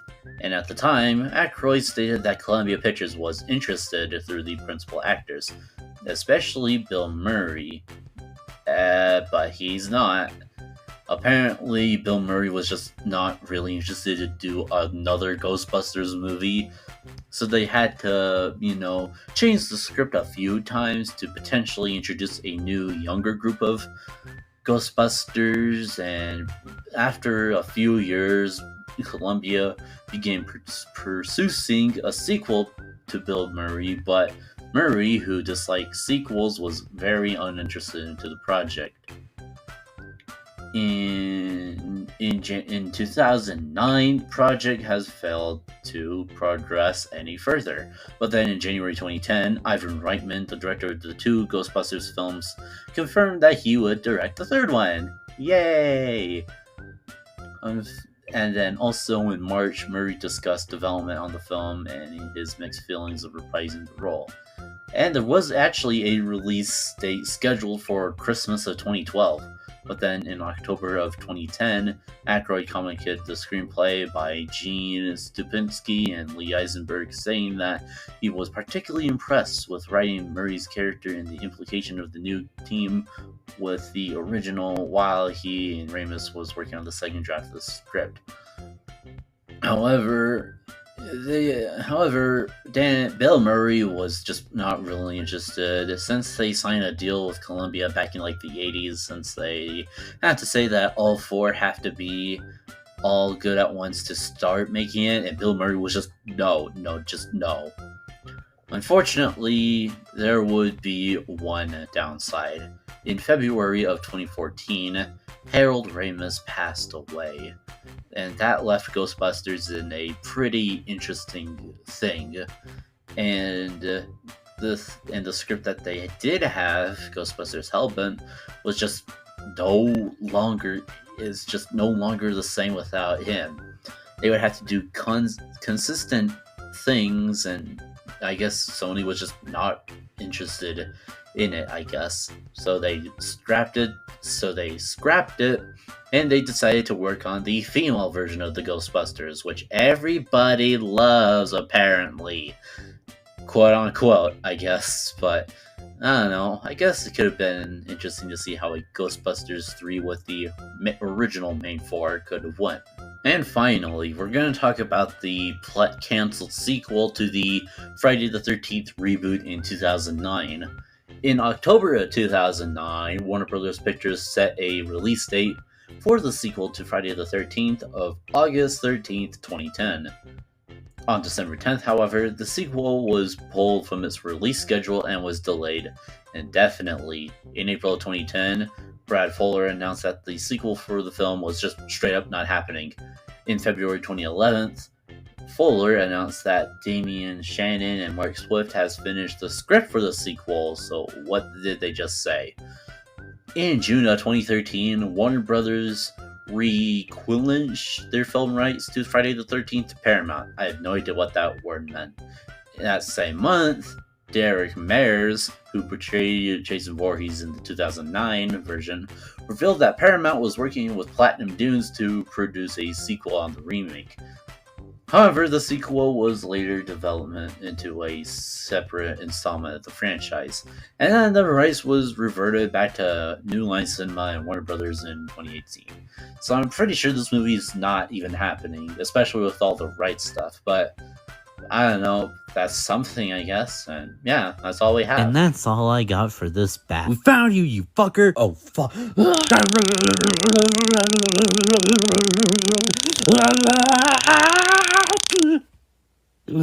We finally got you, you bitch. Are you sure that's him? I mean, he is a well-known celebrity. That's why he keeps calling himself, because he's a sore loser. Now help me with the body. He's going to prison and staying in prison. Is that you? Damn. You know, I'm surprised, really. I know that I've been going through a lot, but, you know, just being thrown in jail after being, you know, something related to... what am I even saying? I've been thrown in jail because I didn't do my taxes, which I actually did, but what the hell, man? It's just like, what am I even saying? I'm just rambling at this point. I do hope that lawyer will come soon enough. I really hope so. Hey, can we talk? I know that I'm one of the people that put you in jail, but I'm just curious. Do you have any more canceled movies you want me to rabble on? Wait, you want me to? Yeah, they're kind of interesting. Oh, okay. So, the live-action remake of Robin Hood. In 2020, it was reported that Disney was making a live-action / CG hybrided remake of Robin Hood based on the anthropomorphic characters of the 1973 film, with Carlos Lopez Estrada directing the movie after making Raya and the Last Dragon. And it would have been released on Disney+. But since we haven't heard about the movie, and in 2025, Disney CEO Bob Iger stated that we canceled a few projects, so we don't know if this one was safe or not, so I'm just gonna say it's not. Our next movie is Love Child. In 2021, Todd Solondz, I don't know if I pronounced that name right, was in the process of arranging financing for his new movie Love Child, and he described the project as his first movie with a plot and the first movie that takes place in Texas, shaped like Hollywood films that make him want to be a filmmaker. And around that same time, Rachel Weisz and Colin Farrell were announced to be the stars for the leads. But in 2024, it was reported that Charles Melton and Elizabeth Olsen took their place and were now starring to be the main people. And principal photography was scheduled to begin in late 2024 in New York City and Texas. But in June, the production was abruptly canceled due to the lack of funding, which, yeah, you need funding to make your movie, so yeah. Next is Halloween 3D. In 2009, after making Halloween 2, the director of the movie, Rob Zombie, declined to return to direct a sequel to Halloween 2. And then on August 30th of that year, the next film of the series was titled Halloween 3D, which was announced by the Weinstein Company and was planned to be released in 2010, following after the events of the second movie, which I have not seen. Unfortunately, it did not make its 2010 release date, and the film was ultimately canceled in 2012 after Bob and Harvey Weinstein decided to greenlight and prioritize another horror franchise that they also have, Scream 4. So, yeah. And then in 2016, Blumhouse acquired the rights to Halloween. So, yeah, it's not going to happen. But it would have been interesting to see what a 3D Halloween would have been like. Next, we have Arachnophobia. In June of 2022, it was announced that Atomic Monster, the James Wan company, and Amblin Partners, part of the Steven Spielberg company, would produce a remake of the 1990 film Arachnophobia, with James Wan and Michael Clear to be the producers, while Frank Marshall, the guy who directed the original film, would only serve as an executive producer. For directing duties, Christopher Landon was hired to direct the movie after he did the Happy Death Day movies and Freaky. But in April of 2025, while promoting his new movie Drop, Landon announced that he left the project due to creative differences, and explaining that his draft of the script would have included the return of John Goodman's character in the original story, and incorporated the use of body horror elements as well. So Landon left. Does that mean the movie is dead? I mean, no, not really, because it's still there. I don't know if it'll last long, but it's still there. I'm betting it won't last long. Next is Disney's Wildlife. It was being developed in late 1997 for the Feature Animation Group and would have featured the plot of like an elephant who's born the ability to talk and sing and dance, but another person uses her thing as like cloud or whatever. I don't know, basically catfishing or whatever. And it was said that it would have been more like a Touchstone Pictures production instead of a Disney movie, aka they were aiming it for the older crowds instead of the Disney family-friendly children's. And production began in 1999 with a group of animators, but Disney, didn't want to make an animated mature movie and try to tone it down a bit for kiddies. And then, yeah, they basically said no, and Disney said, okay, we're not making this movie in 2000. And also, likely because of the unfortunate financial flop of Fantasia 2000 and The Emperor's New Groove. As for the animation, this would have been Disney's first real CG animated movie instead of Chicken Little, and would have been animated by the Secret Lab, a visual effects company Disney got for something, but after Wildlife was canceled, they moved on to Dinosaur. Next is the third of the Clash of the Titans movies, Revenge of the Titans. After Clash of the Titans became a pretty good box office success, they made a sequel, Wrath of the Titans. And then after the film's release, another sequel was planned, called Revenge of the Titans, to be planned in the pipeline. However, after Wrath of the Titans got critical reception that were disappointing and not as good box office returns as the previous one, the project was shelved later that year. And then in May of 2013, Sam Worthington stated that, I don't think the third film would be made. And then in December of 2013, producer Basil Lenowink, I don't know if I pronounced that name right, again, confirmed that the sequel was not happening due to the lack of fresh ideas off the script, and also due to the underperformance of Wrath of the Titans. So we're not going to get Revenge of the Titans. Sorry. Next was the planned spinoff of Logan, X-23. In October of 2017, it was reported that director James Mangold had begun writing a sequel to Logan, tentatively titled Laura. It would have been Laura, following the events of Logan, trying to figure out what to do, and Logan being represented with archive footage of Jackman. And although he would later move on to make Ford vs. Ferrari, it seemed like there could be a spin-off of Logan following X-23. And then Disney bought Fox in 2019, and all X-Men films in development were stalled, leaving the future of the movie uncertain.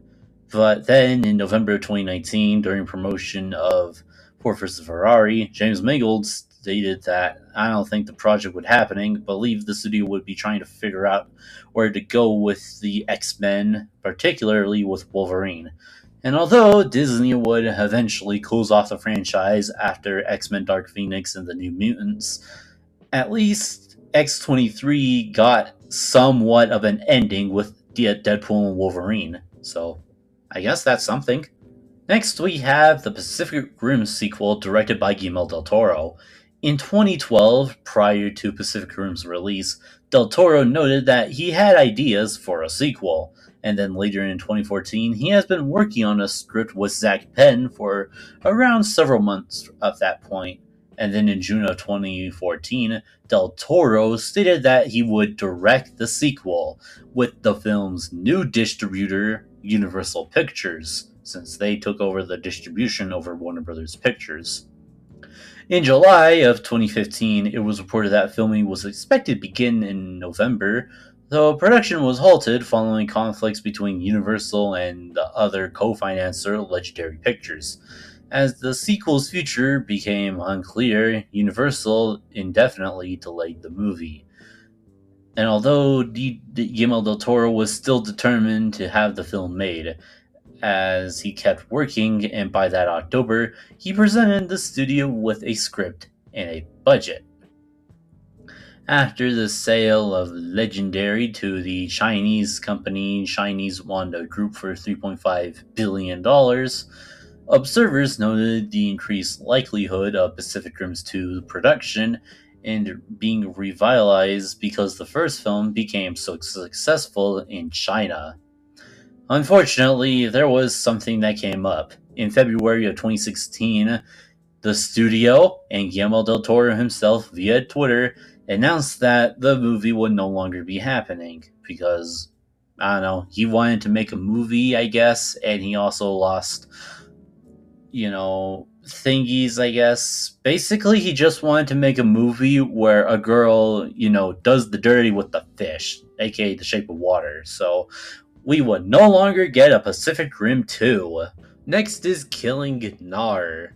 In 2024, work began on a movie about the Biola v. Garb court case, based on Ryan Holiday's book Conspiracy, Peter Thiel, Hulk Hogan, Noller, and the Academy of Intrigue.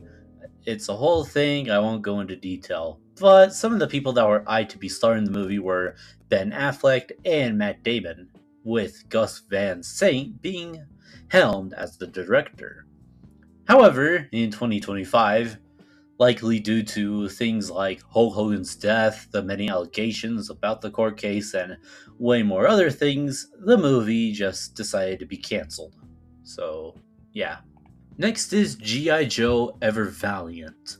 In April 2013, there were reports saying that there would be a third G.I. Joe film, if it would ever be made, and it would likely be released or filmed in 3D.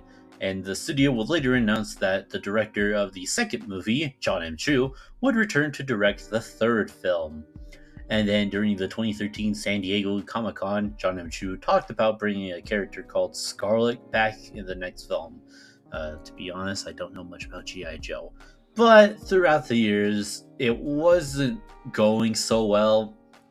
The producers, although interested in the property, were more interested in a G.I. Joe and Transformers crossover, which is probably a whole other thing we could probably discuss another day. And then throughout the years, people brought in writers, directors, and way more other things. And then, likely in the late 2010s, it wasn't like... I don't think it was cancelled, more like they shifted focus into a reboot with the Snake Eyes movie in 2021. So, I don't think we're ever going to get that third film. And then Transformers G.I. Joe crossover, I don't even know about that movie in particular. Next is the third Independence Day movie. In June of 2016, during the marketing of the second movie, Independence Day Resurgence, Roland Emmerich stated that a third film would be made, depending on the success on the second one, and he also said that audiences would not have to wait too long in between movies, I guess. And then, according to Emmerich, the third film would have depicted an intergalactic journey, possibly set a year or two after the second movie, since he wanted to maintain the same group of people, especially the young characters. And then Independence Day Resurgence released in theaters, and holy moly, it did not do well. It did not do well critically, and it did not do well financially. So, it did not happen. Especially with people saying, like, we don't really feel like it, and also Fox being bought out by Disney in 2019. But you don't know what can happen, because Disney did bring back some of Fox's old franchises. Planet of the Apes, Alien, Predator, The Devil Wears Prada, The Simpsons, and many more. So, if Disney has plans for this, okay, but if it's a sequel to Independence Day Resurgence, probably not. Next is an adaptation of Oh the Places You'll Go by Ron Howard. After making the 2000 How the Grinch Stole Christmas, Ron Howard wanted to do more adaptations of the Dr. Seuss books. Even if he was busy working on other projects, he did assist with 2003's The Cat in the Hat. And then he would also eventually might have directed Oh the Places You'll Go. But then, because of The Cat in the Hat getting negative reviews and potentially bombing at the box office, Seuss's widow, Audrey Geisel, just said that no more live-action film adaptations. So, that means that the Oh the Places You'll Go adaptation was gone, it was cancelled, toodaloo, but that doesn't mean that it would be adapted into a movie, because we're gonna see one pretty soon with Josh Gad and Ariana Grande, directed by John M. Chu. But not from Ron Howard, but at Warner Brothers. So, we lose one, we gain one, I guess. Next is Gore, based off the J. Parinari biography of Gore Vidal, Emperor of Self, Life of Gore Vidal. Did you get it? It's based off a book, and it's also potentially been a biopic. So, it was announced that during mid-2010s that they were going to make a movie off the book, with some people attached like Michael Solenberg, Douglas Booth, and Kevin Spacey.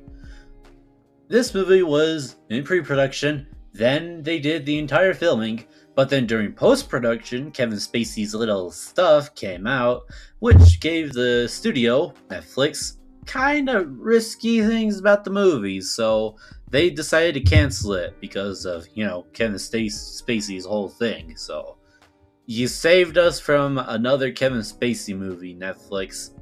You did your job, I guess. Next, we have the third Hellboy movie from Guillermo del Toro. Del Toro envisioned the potential third installment of the Hellboy series as early in 2006, when number 2 was still in pre-production. But the idea was not to end the second film on a cliffhanger, but rather raise a minor plot point in its conclusion, that a third entry would then expand soon. But then, leading up to the second movie's release, Del Toro stated, "Yeah, I would like to do a third Hellboy movie. I certainly know where we're going to go with the movie with the third one." But then he also indicated that he had responsibilities with adapting The Hobbit as his immediate priority, saying that he'll come back to Hellboy after doing The Hobbit. And then he left The Hobbit in 2010, and then he would later state, I would want to do it, but then he would later want to do Pacific Rim instead. And then throughout the years, Del Toro would later say, I would like to do a third Hellboy movie, but then again, I have several other projects that I want to do. So it's mainly been that over and over again. But then in 2024, 20 years after the first Hellboy movie, The actor that played Hellboy, Ron Perlman, admitted that he finally gotten to the point where he realized Hellboy 3 was just never going to happen. Especially since Del Toro, again, is doing a bunch of other things. So, we'll likely never get a Hellboy 3, especially with the main guy portraying Hellboy being old. Next was a remake of an 80s comedy, Revenge of the Nerds. In 2005, there were plans to do a remake of the original Revenge of the Nerds, with Kyle Newman set to be the director, and people like Adam Brody, Dan Bird, Katie Cassidy, Kristen Calvari, Jenna Dewan, Chris Marquette, Ryan Pinkston, and Nick Zano plan to be part of the movie. And then this film actually got to the filming stages. But then in 2007, it was planned to be released in 2007 to be the first project of 20th Century Fox's new Fox Atomic movie. However, in November 2006, 2 weeks after filming began, the movie was cancelled. Why, you may so? Well, Emory University, the planned shooting things, they read the script and revoked the permission they given to the film, and studio executives were disappointed in the dailies. And then instead of just, finding another university, they just canceled the movie altogether. So, yeah. And eventually, Fox Atomic's movie to start it would be something. I have not quite fully checked. Next, we have an anime, Yuri on Ice the movie, Ice Adolescence. In April 2017, on the Yuri on Stage exhibition event, it was announced that an original film would be in the works, based off the anime, I guess. I forgot. I don't keep track of anime. And then it was announced that the title would be Yuri on Ice the movie, Ice Adolescence, blah blah blah, in July of 2018 during a Yuri on concert event. And then it was originally scheduled to be released in 2019, but it was delayed due to reasons, I guess. And then a teaser trailer depicting the character Viktor Nikiforov performing at the Winter Olympics was released in Japan in January of 2019, part of a Yuri on Ice marathon event. Again, I have no idea about Yuri on Ice. And then the primary production staff on the Yuri on Ice TV series were expected to return for the movie, including the series creators Sayo Yamamoto and Mitsuru Kubo as the film's directors and screenwriters, respectively. And then in November of 2020, that teaser trailer was released online. I'm pretty sure you can look it up yourselves. And then, for about 4 years, there was no word about the movie, other than the fact, yep, it's being made. And then we finally learned an update in April of 2024, where MAPPA announced through the Yuri on Ice official Twitter account, or X, that the movie was cancelled! Yay! So what was the point of making the movie? I don't know. And what was the reasoning? I also don't know. I don't know much about anime, okay? Next is another anime, Dreamy Machine. I would say the original Japanese name, but I clearly don't know how to. After Paprika and his 1-minute short film Ohio, Satoshi Kon was beginning to work on his next movie, Dreamy Machine, to be his 5th movie. And production was going pretty smoothly from 2008 to early 2010. Unfortunately, in May of 2010, Satoshi Kon was diagnosed with a terminal pancreatic cancer and was given half a year to live. Kon chose to spend the remainder of his life in his home. Sometime before his death, Satoshi Kon composed a final message, which he would upload to his blog by his family upon his death. As he would explain in his message, he chose not to make news of his rapidly advancing illness public, in part of embarrassment at how drastically emaciated and ravaged his body had become. The result was that the announcement of his death was met to a widespread shock and surprise, particularly given the fact that Khan had shown no signs of illness at relatively recent public events at the time, and the cancer progressed to a terminal state in the matter of months after being diagnosed. And then Satoshi Kon died on August 24th, 2010, at the age of 46. Sometime after his death, Time put him in the People of the Year of 2010. And then Darren Aronofsky, one of the people that made Black Swan around that time, I think, wrote a euthology to him, which was printed in Satoshi Kon's Animation Works, a Japanese retrospective book of his animation career. Now, after his death, there were some conflicting reports about what would happen to Dream Machine. But in November 2010, Madhouse, the animation studio that did it alongside MAPPA, announced that they would still continue the unfinished movie, and that animation director Yoshimi Ikazu would be the new director. But then, throughout the years, it kind of went nowhere. In 2011, the production was halted due to financial reasons, and then in 2013, the completion was still remain uncertain due to funding difficulties, with only 600 of the 1,500 shots being animated. And then throughout 2012 to 2017, they tried to find directors that could, work on the movie, trying to capture the Satoshi Kon stuff, I guess, with one notable example being Mamoto Hosoda.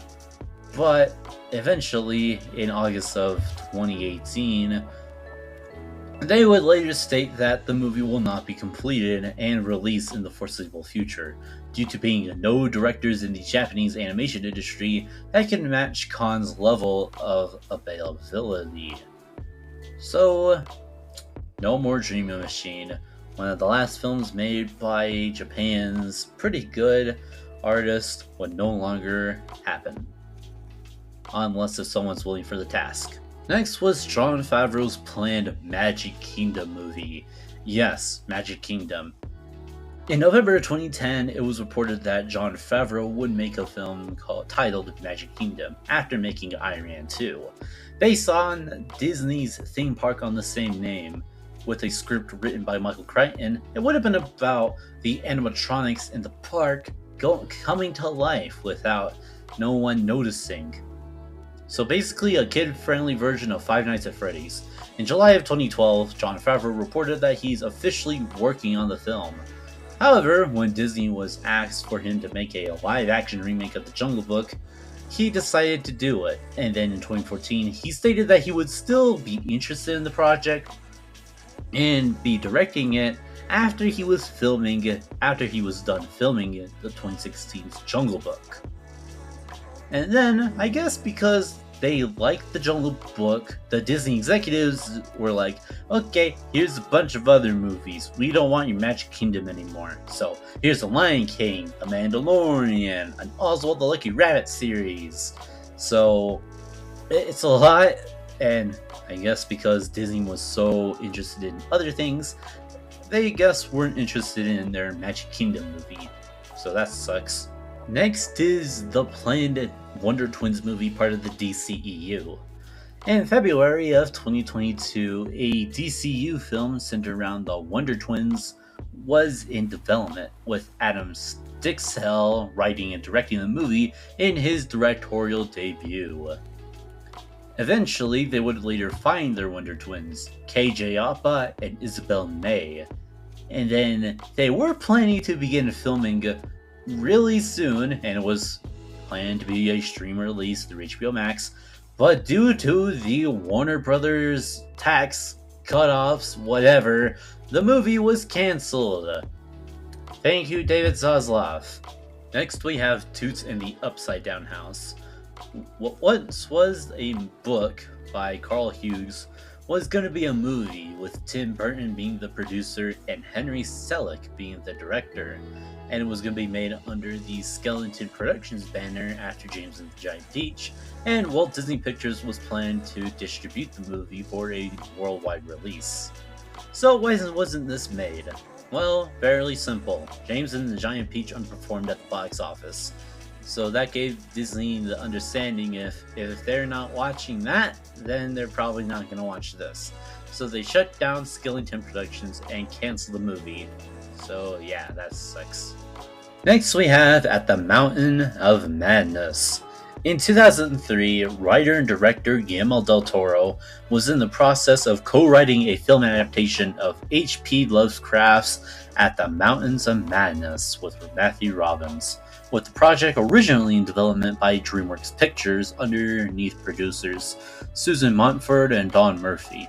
But eventually it was cancelled because DreamWorks was doing some things, I guess. Later, in 2006, Guillermo del Toro took it to Warner Brothers, but also had trouble financing. At this stage, William Shout completed some art designs and Ron Perlman was rumored to play a role as the Larson. And then in 2007, the project was acquired by Universal Pictures when Del Toro signed a first-look deal there, and when Hellboy 2 was officially greenlit. But then he put it on hold for a bit because Del Toro was making The Hobbit, which he would eventually drop out of. And then in July of 2010, he announced that he would direct the movie as a 3D film for Universal. You know, it's going to be filmed for 3D. And James Cameron would be producing. And Del Toro also wanted some people like Tom Cruise to be the main lead. And then he would later state that production could begin early as May 2011 and start filming in June. However, in March 2011, it was announced that Universal refused to greenlight the project over concerns of its $150 million budget and Del Toro's insistence that it's supposed to be released with a rated R rating rather than a PG-13 rating, because this book is kinda graphic. So yeah. Later in 2013, Del Toro stated in an interview that he would try to get one more picture made if Tom Cruise is attached. And then eventually later, he would try to keep going on it, even pitching to Netflix. But later, in September of 2025, Guillermo del Toro revealed that the film was still on his bucket list, but it's too busy, too big, too crazy, and too R-rated. And not what he wanted to make right then. So, probably never gonna get this movie, or maybe another adaptation of this movie, because, you know, it's a bit too graphic.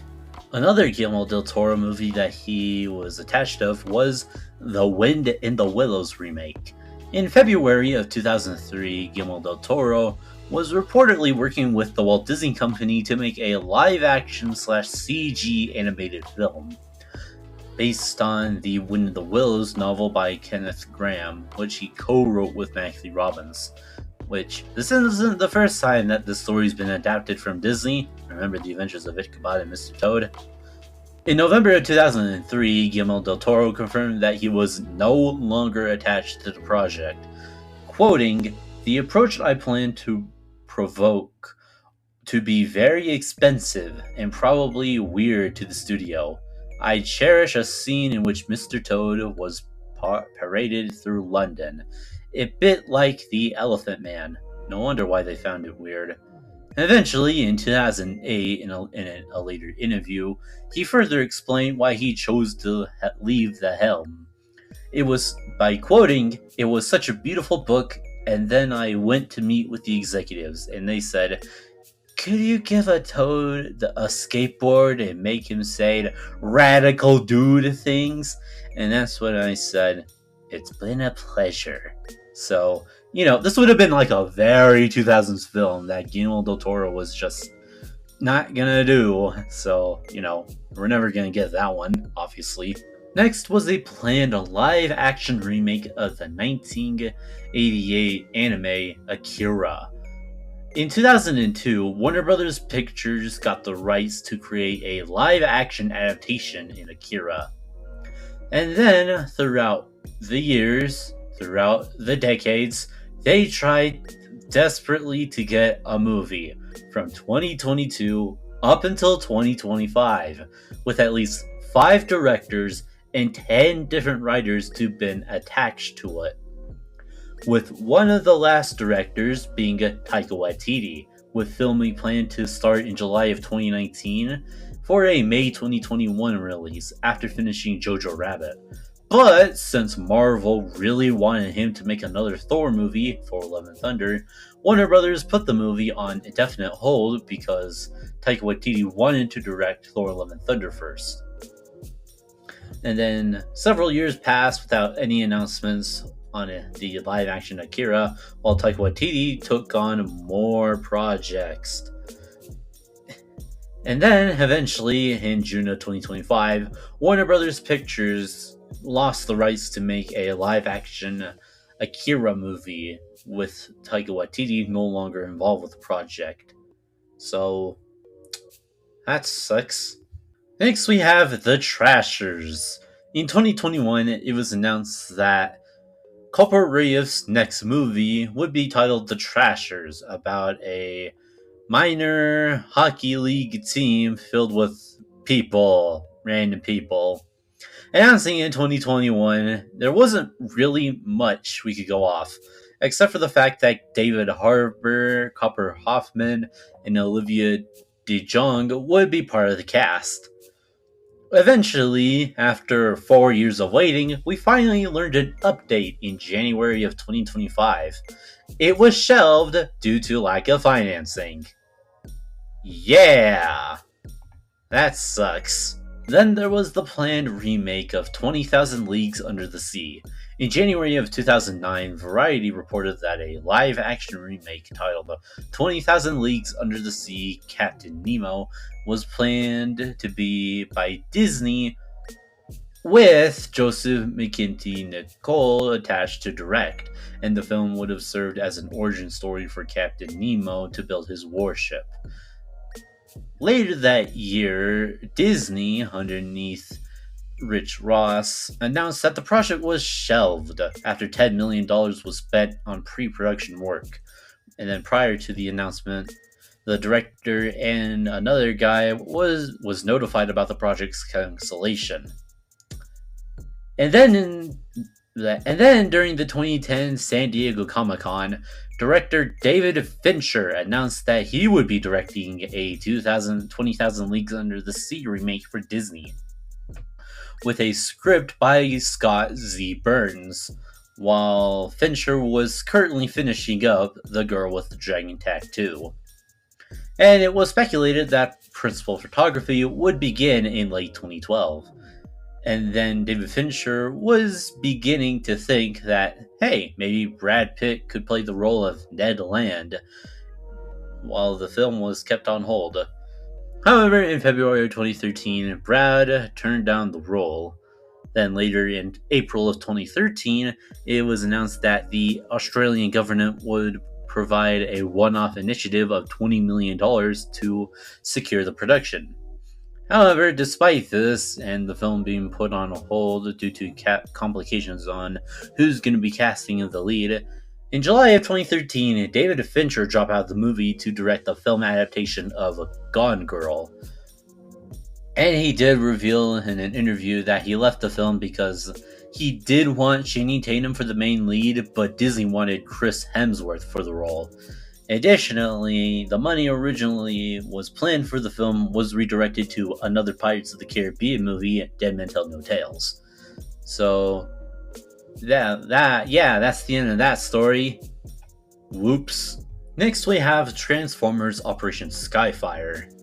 Sometime prior to the release of Transformers Last Night, producer Lorenzo Di Bonziba, I don't know how to pronounce that last name, tried to create a writer's room for many of the people, including Akiva Goldsman as one of the writers.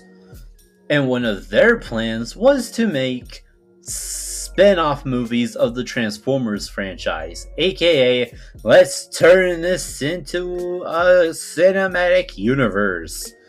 You know, one of those things. And although we didn't know much about what was in those writing rooms, we did know of one movie. Transformers Operation Skyfire would have been set in World War II, following several Autobots trying to figure out a ghost plane that has been claimed by the Witness, and then eventually it would be seen that it would be the Cybertronian Skyfire. And for those in the fandom, it's basically the relationship he had with Starscream. However, since Transformers The Last Night underperformed at the box office, future spin-offs like Operation Skyfire were quickly cancelled, and the spin-off that was in production, 2018's Bumblebee, had to change drastically. Maybe I should talk about that movie. But yeah, with that gone, and with Bumblebee changing, they rebooted the Transformers franchise. Sort of. That's a whole thing on its own. Next was Night Skies. After making Close Encounters of the Third Kind, Steven Spielberg began development of his next project, a sci-fi horror film entitled Night Skies, which concept was pitched by him during the development of Close Encounters, most likely at Columbia.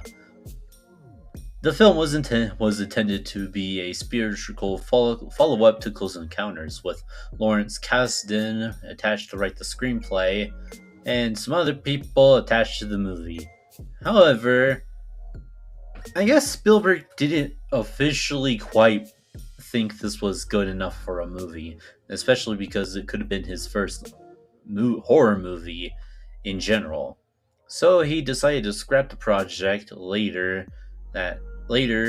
later, but he did reuse some of the ideas for some projects like Poltergeist, E.T. the Extraterrestrial, and Gremlins. Then we have Hulkamania, a planned biopic of Hulk Hogan.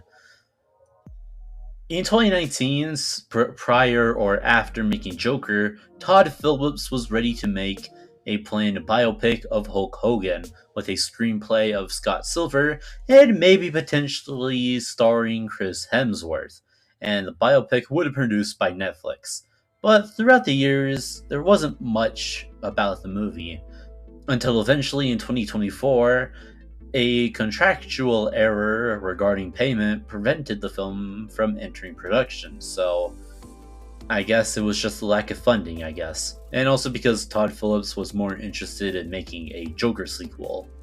Probably out of spite for Warner Brothers, I guess. Then there is Escape the Hat, based on the book by Adam Klein and Brian Taylor.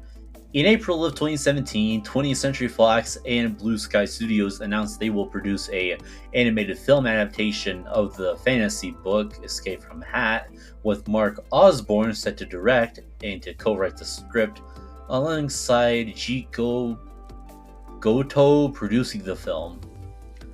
And then, in November of 2018, the movie switched studios, going from 20th Century Fox to Netflix, and with Melissa Cobb joining the production team.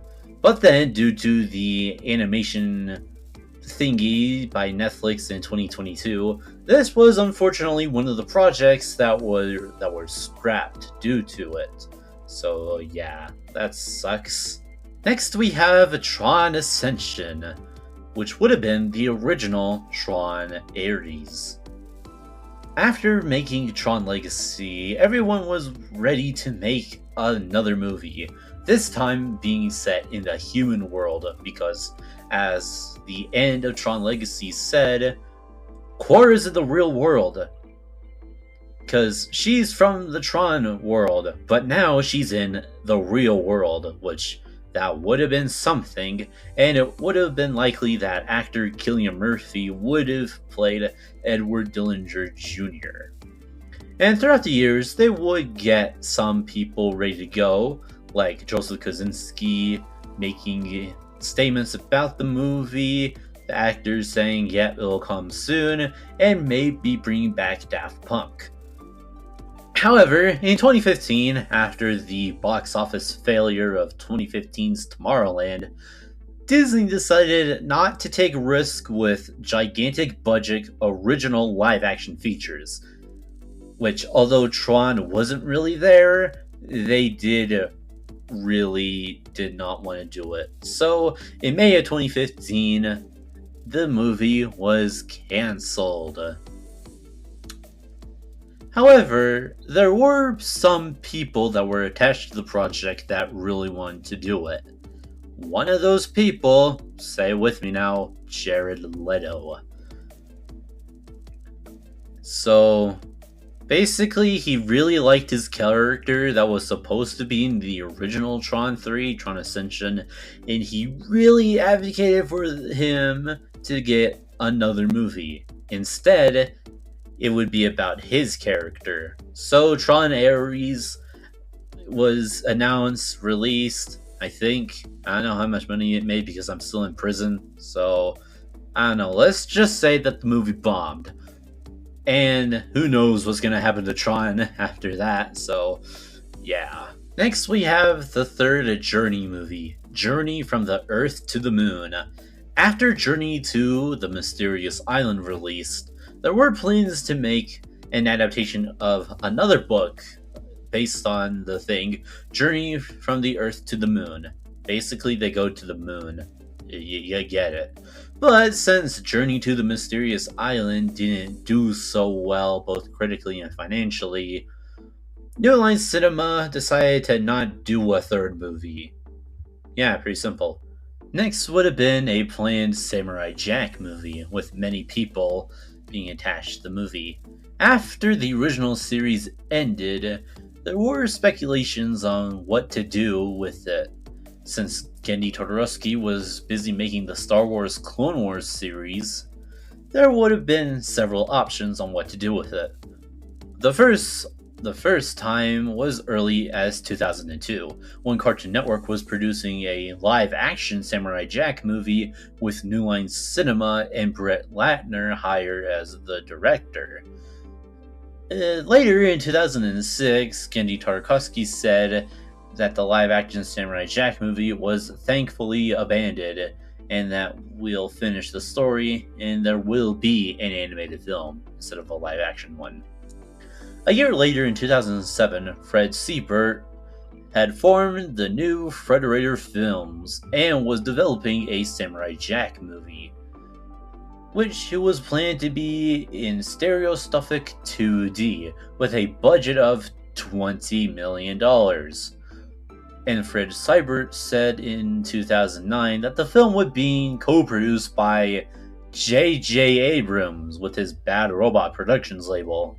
And there was one point that Sony was planned to be part of the movie, but later in 2012, Genndy Tartakovsky later said in an interview, stating, "I've been trying so hard every year, and the one amazing thing about Jack is that I did it in 2001, and it still survived. There's something about that it's connected with people, and I want it. It's number one on my list."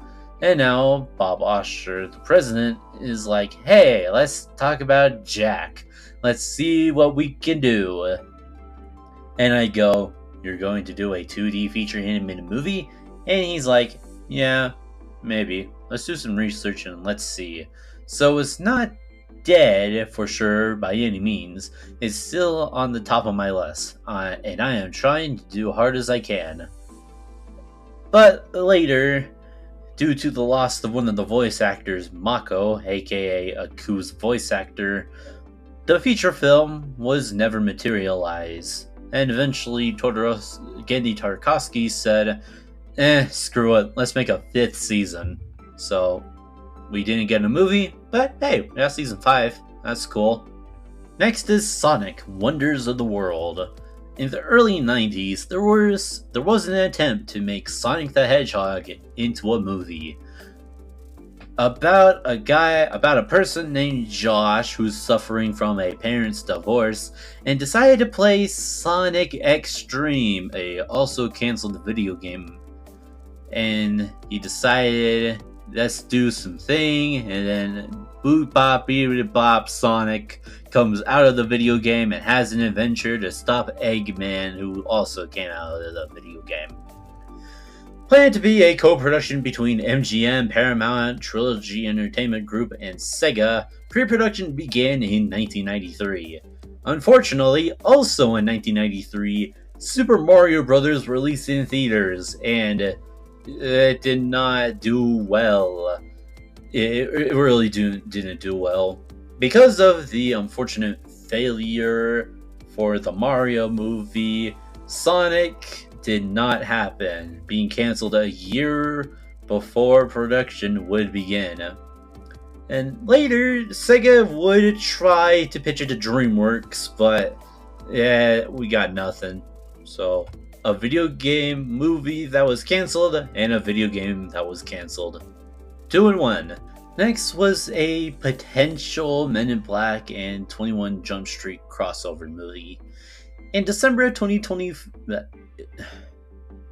Next was a potentially planned crossover with Men in Black and... okay, focus. Next was a planned crossover with Men in Black and 21 Jump Street. In December of 2014, it was revealed that Sony was planning a crossover movie between Men in Black and the 21 Jump Street movies. After it was leaked after the Sony email hack in 2014. Yeah.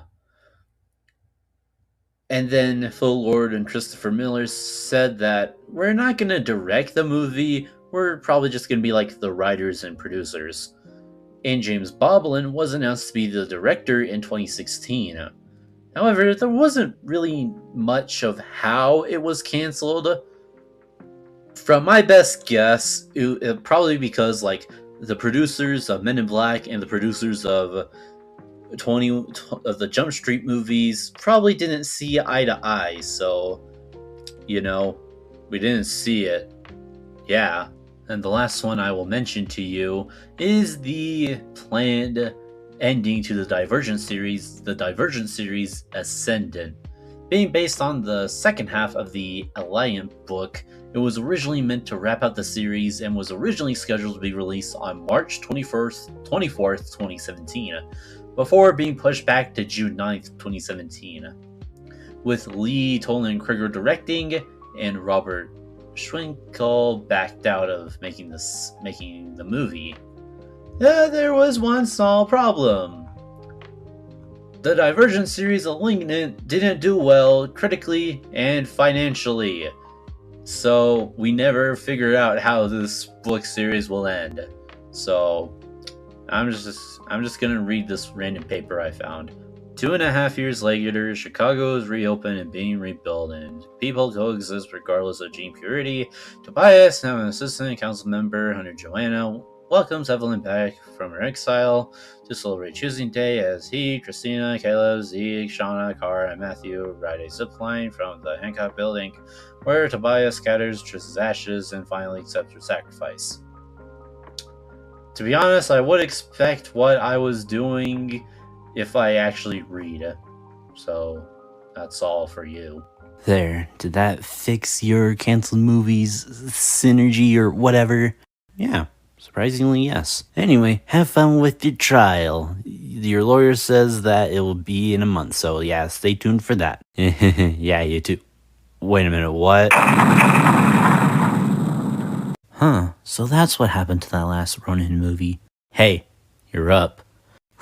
Okay, let's see if I can prove myself that I'm innocent.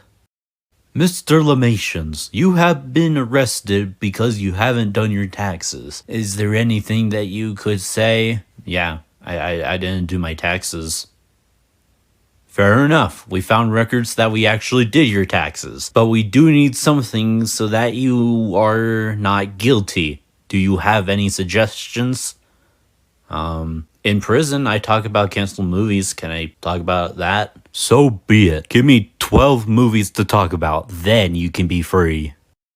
What? Thank you, Your Honor. Now, we're gonna look at 12 movies for everyone here to see.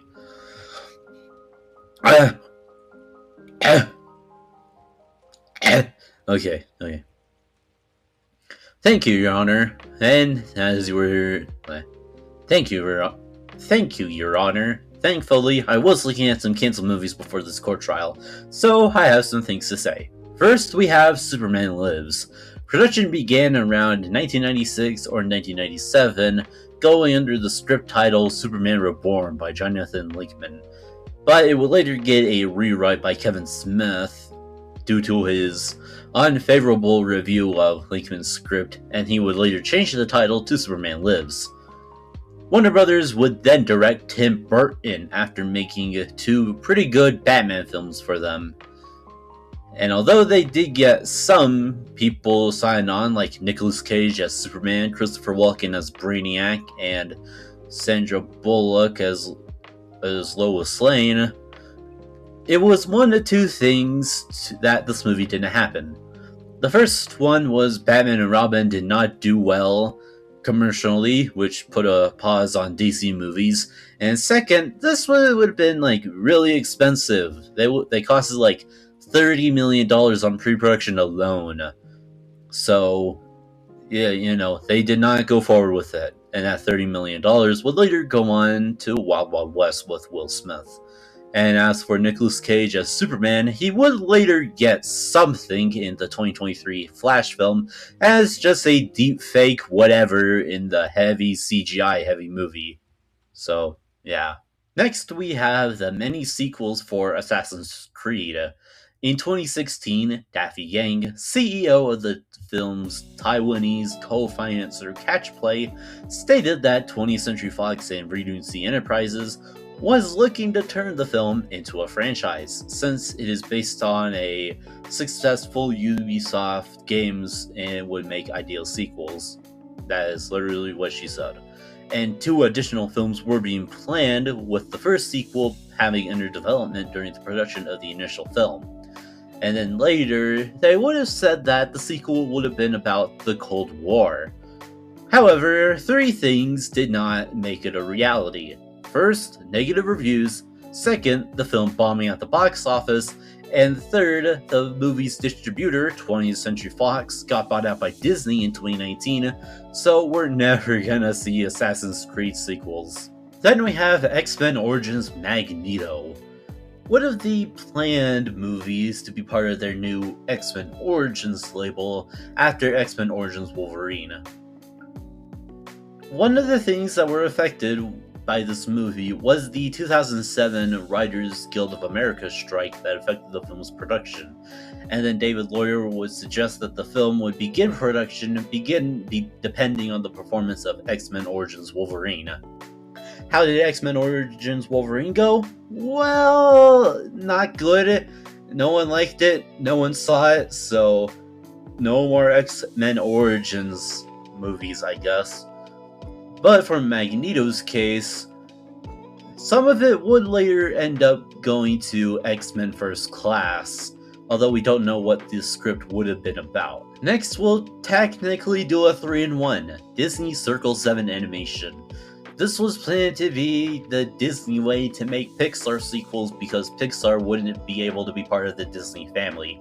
TLDR, they did not renew their contract, and after Cars, they would leave Disney, so Disney decided to make a new studio called Circle 7 Animation to make sequels of the Pixar movies. First, there was their planned Toy Story 3, where Buzz would have been recalled back to his home country of Taiwan, and the rest of the toys would have go to Taiwan to go rescue him. Then we have Monsters Inc. 2 Lost in Paradise, which would have featured Mike and Sully go to the human world to try to deliver a present to Boo, but they would later end up being stuck in the human world. Although there isn't a actual story set in place, we know that there have been some concept art that have been released online. Lastly, there was Finding Nemo 2, which although we have no visuals to visualize this movie, there was actually a script made of this movie, which would have featured Nemo supposedly finding his long-lost twin brother Remy, surprisingly so, And instead of Nemo or Dory, it would have been Marlin that would have been taken away, and Nemo, Dory, and the Remy guy would go save Marlin. Now, the reason why these three projects didn't make it off was because of Disney Circle 7 Animation itself. It got shut down. Another TLDR, when Disney changed CEOs from Michael Eisner to Bob Iger, one of his main priorities was to bring back Pixar, and he did, acquiring them for like several billions of dollars. So with Pixar back, there was no point in Circle 7 Animation, so they shut it down and cancelled all three projects that were in the works. Next, we'll do some recent ones, starting with Teenage Mutant Ninja Turtles: The Last Ronin. An adaptation of the graphic novel was announced to be in development by Paramount in April of 2024 during their CinemaCon panel.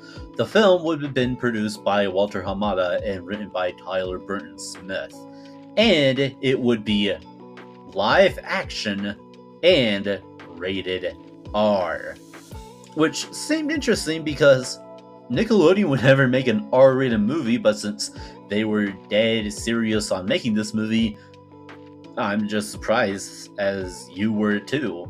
We wouldn't hear any updates about the movie until August of 2025, when the film would have been reaffirmed to be moving forward, following the merger of the Paramount and Skydance merger. However, a few months later in November of 2025, it was reported that development on the film was stopped at Paramount because they appointed Neil H. Moritz to oversee a new live-action reboot of the series. Which sucks because this movie would have been good, and the director was in talks to even direct the movie, that being Ayla Nashor. I don't know if I pronounced that right, because they directed the 2021 Nobody movie, which was pretty good, but they didn't direct the second movie. And I don't know where I heard this from, but I'm pretty sure they also try to ask the original April O'Neil from the 90s live-action movies to return, so it probably could have also maybe be a spiritual sequel of the 90s Turtles films, which sucks, but I don't know. Paramount just wants the kids to see it, I guess. I have hopes that Neil H. Moritz could do something good with the Turtles, but I don't know. This could have been good, man. Next we have Sam and Victor's Day Off. In August of 2022, a spinoff of Ferris Bueller's Day Off was announced to be called Sam and Victor's Day Off, and it would be in development for Paramount Plus. They would state that taking place during the events of Ferris Bueller's Day Off, it would focus on the two titular valets who took Cameron's father 1961 Ferrari 250 GT California Spider on a joyride, and then hijinks ensue. And the movie would have been produced by John Hurts, Hayden Strolensberg, and Josh Harold, with writing the movie by Bill Posley, and then David Katzenberg would have been the director of the movie. However, after the Paramount and Skydance merger, the project was scrapped in December of 2025. Next was a planned Catwoman origin movie when she was a kid by DC, Warner Brothers Pictures Animation, and Swaybox. It's uncertain when it was greenlit, but HBO Max wanted to make a movie about Catwoman as a kid, and they hired Swaybox Studios, a company that would work on making puppets and working on other things. Basically, they have an experimental thing going on. A few months into the project, the movie was scrapped, part of the whole streaming disaster that included Catwoman and Scoop Holiday Hunt. However, since they did start work on this movie, and the producer and director of The Batman, Matt Reeves, saw what they were doing, they would tell Warner Brothers, hey, this looks cool. But they would change their minds of Catwoman and would go redirect to Robin, dynamic duo in theaters June 2028. But, Catwoman would have been cool. Next was a Pixar movie called Be Free. The plot would have been about two girls trying to go through not being friends when they realize that their TV show is real and they're trying to save the world about something. Yeah. It would have been directed by Kristen Letter, and it was set to based on her adolescent experience of a platonic breakup. And by that means that Pixar CCO Pete Docter said that it was considered too biographical, and while a Pixar employee says that it's a female-focused plot and lack of boys' appeal. I don't want to be in that area, but I don't know. Maybe you gotta give everybody a chance, including women. So, I don't know. Pixar might be sexist, I guess. Maybe that's why they canceled it. Then we have a planned Star Wars movie, The Hunt for Ben Solo.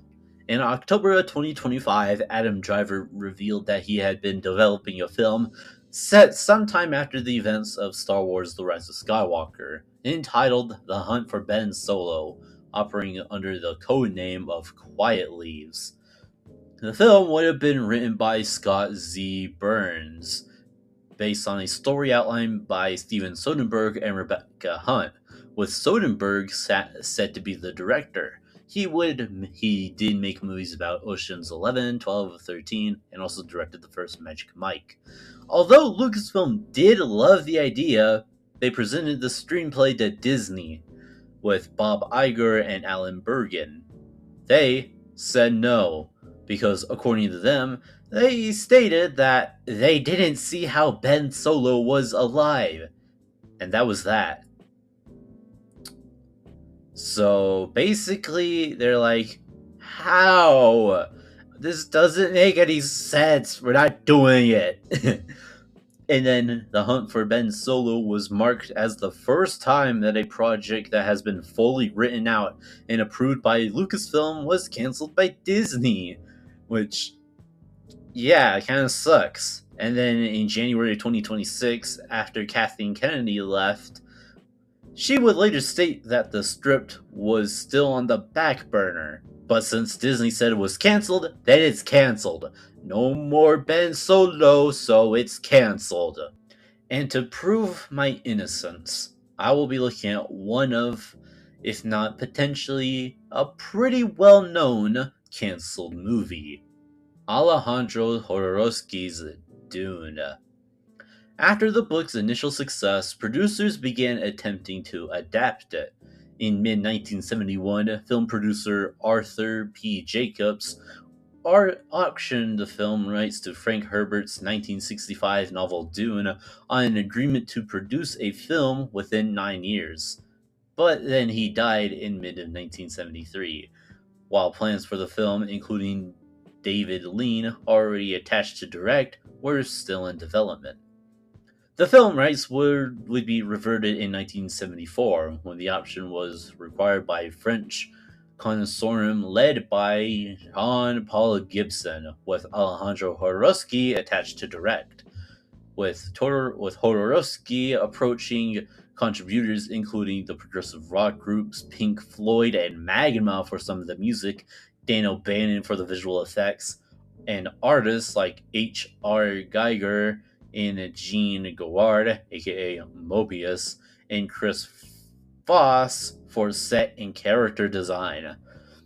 With some of the potential cast included Salvador Dali as the Emperor, Orson Welles as Baron Harkonnen, Mick Jagger as Frida Rothka, Udo Kier as Peter de Veris, David Cardini as Leto Atreides, and Jodorowsky's son, Bontes Jodorowsky, as Paul Atreides, and Gloria Swanson probably being Johnny. And his movie would have been ambitious.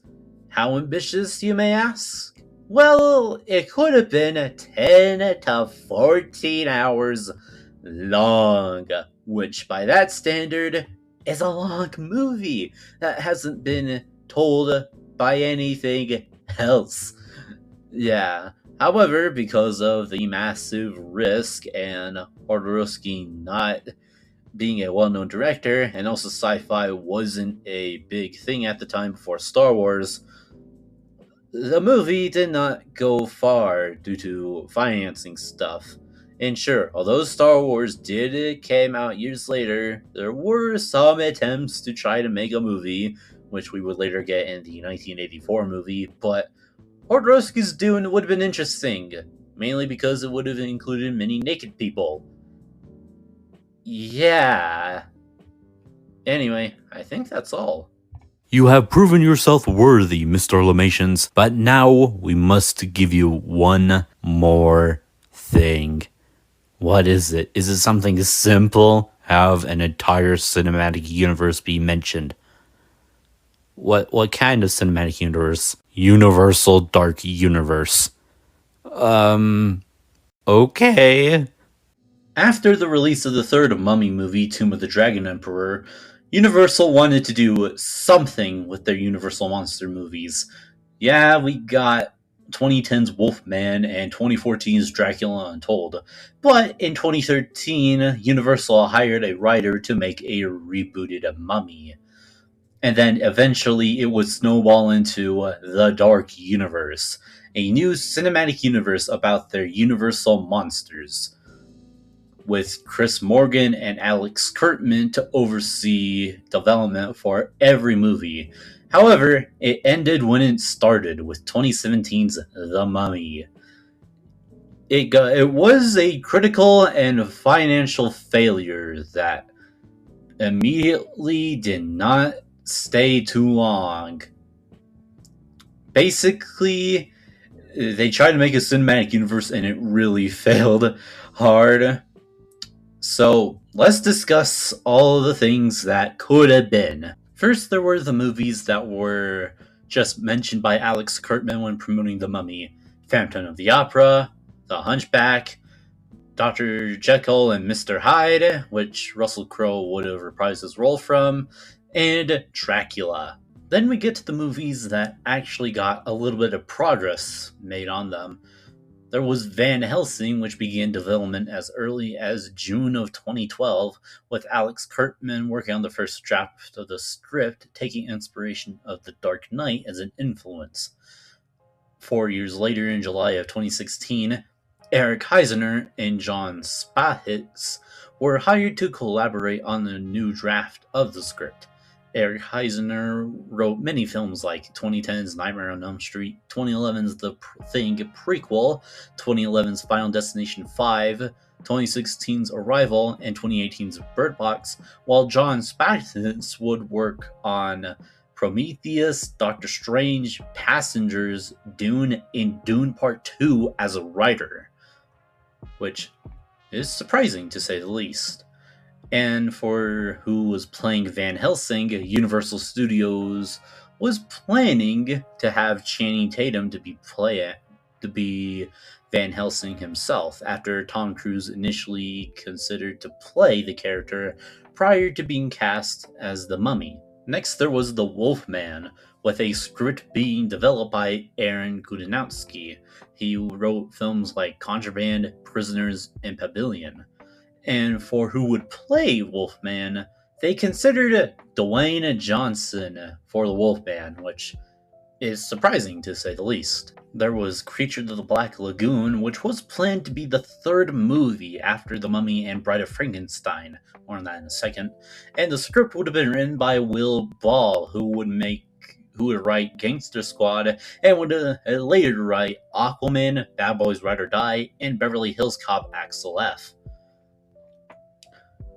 And then it would later be stated that he would be from the Amazon, and there were talks that Scarlett Johansson would be considered for a role in the film. Probably not as the creature from the Black Lagoon, but probably as one of the main characters, like Tom Cruise in The Mummy. And there was The Invisible Man, which was announced in February of 2016, with Ed Solomon writing the script, the guy that did the Bill and Ted movies, the 1993 Super Mario Bros. Movie, the 1997 Men in Black, 2000's Charlie Angels, and the first two Now You See Me movies. And the person that would have played the Invisible Man would have been Johnny Depp. And finally, there was the movie that made the most amount of progress, Bride of Frankenstein. Announced in May of 2017, a month prior to The Mummy, it was originally supposed to be directed by Angelina Jolie, who would also be starring the movie as Bride of Frankenstein. However, directing duties would be later changed to Bill Condon because the team realized that he made a movie about the director of Bride of Frankenstein, and they knew that he would be a pretty good fit. He would later direct Dreamgirls, Twilight Breaking Dawn Part 1 and 2, the live-action Beauty and the Beast, and recently Kiss of the Spider-Woman. And with a script by David Koepp, the guy that has been mainly been helped by Steven Spielberg, the project would have been about the bride being made first instead of the original Frankenstein monster, but she would be locked away, and then she wouldn't reappear again until modern ages. And it was originally scheduled to premiere on February 14th, 2019, aka Valentine's Day. However, in October of 2017, the movie was removed from the release schedule from Universal Pictures because with Bride of Frankenstein and every movie that I mentioned in the Dark Universe, it was the 2017 Mummy movie that ended it, since it didn't do well critically and it didn't do well financially. So, with all of that in mind, no more Dark Universe. And Universal would officially end it in 2019 when they hired Leigh Whannell to direct a Invisible Man remake, which is a standalone film. And yeah, that's all. You have proven yourself worthy, Mr. Lamations. I plead you not guilty. Yay! I'm no longer going to prison.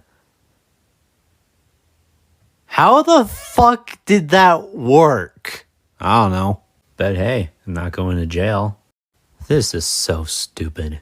I thought I could put his ass in prison, but now I can't. Okay, you know what? I'm tired of your bullshit. I am leaving the police department, and I am staying the hell away from you. Well then, where are you going then? I'm gonna go work for him. The pay may not be the best, but at least I'll be far away from you.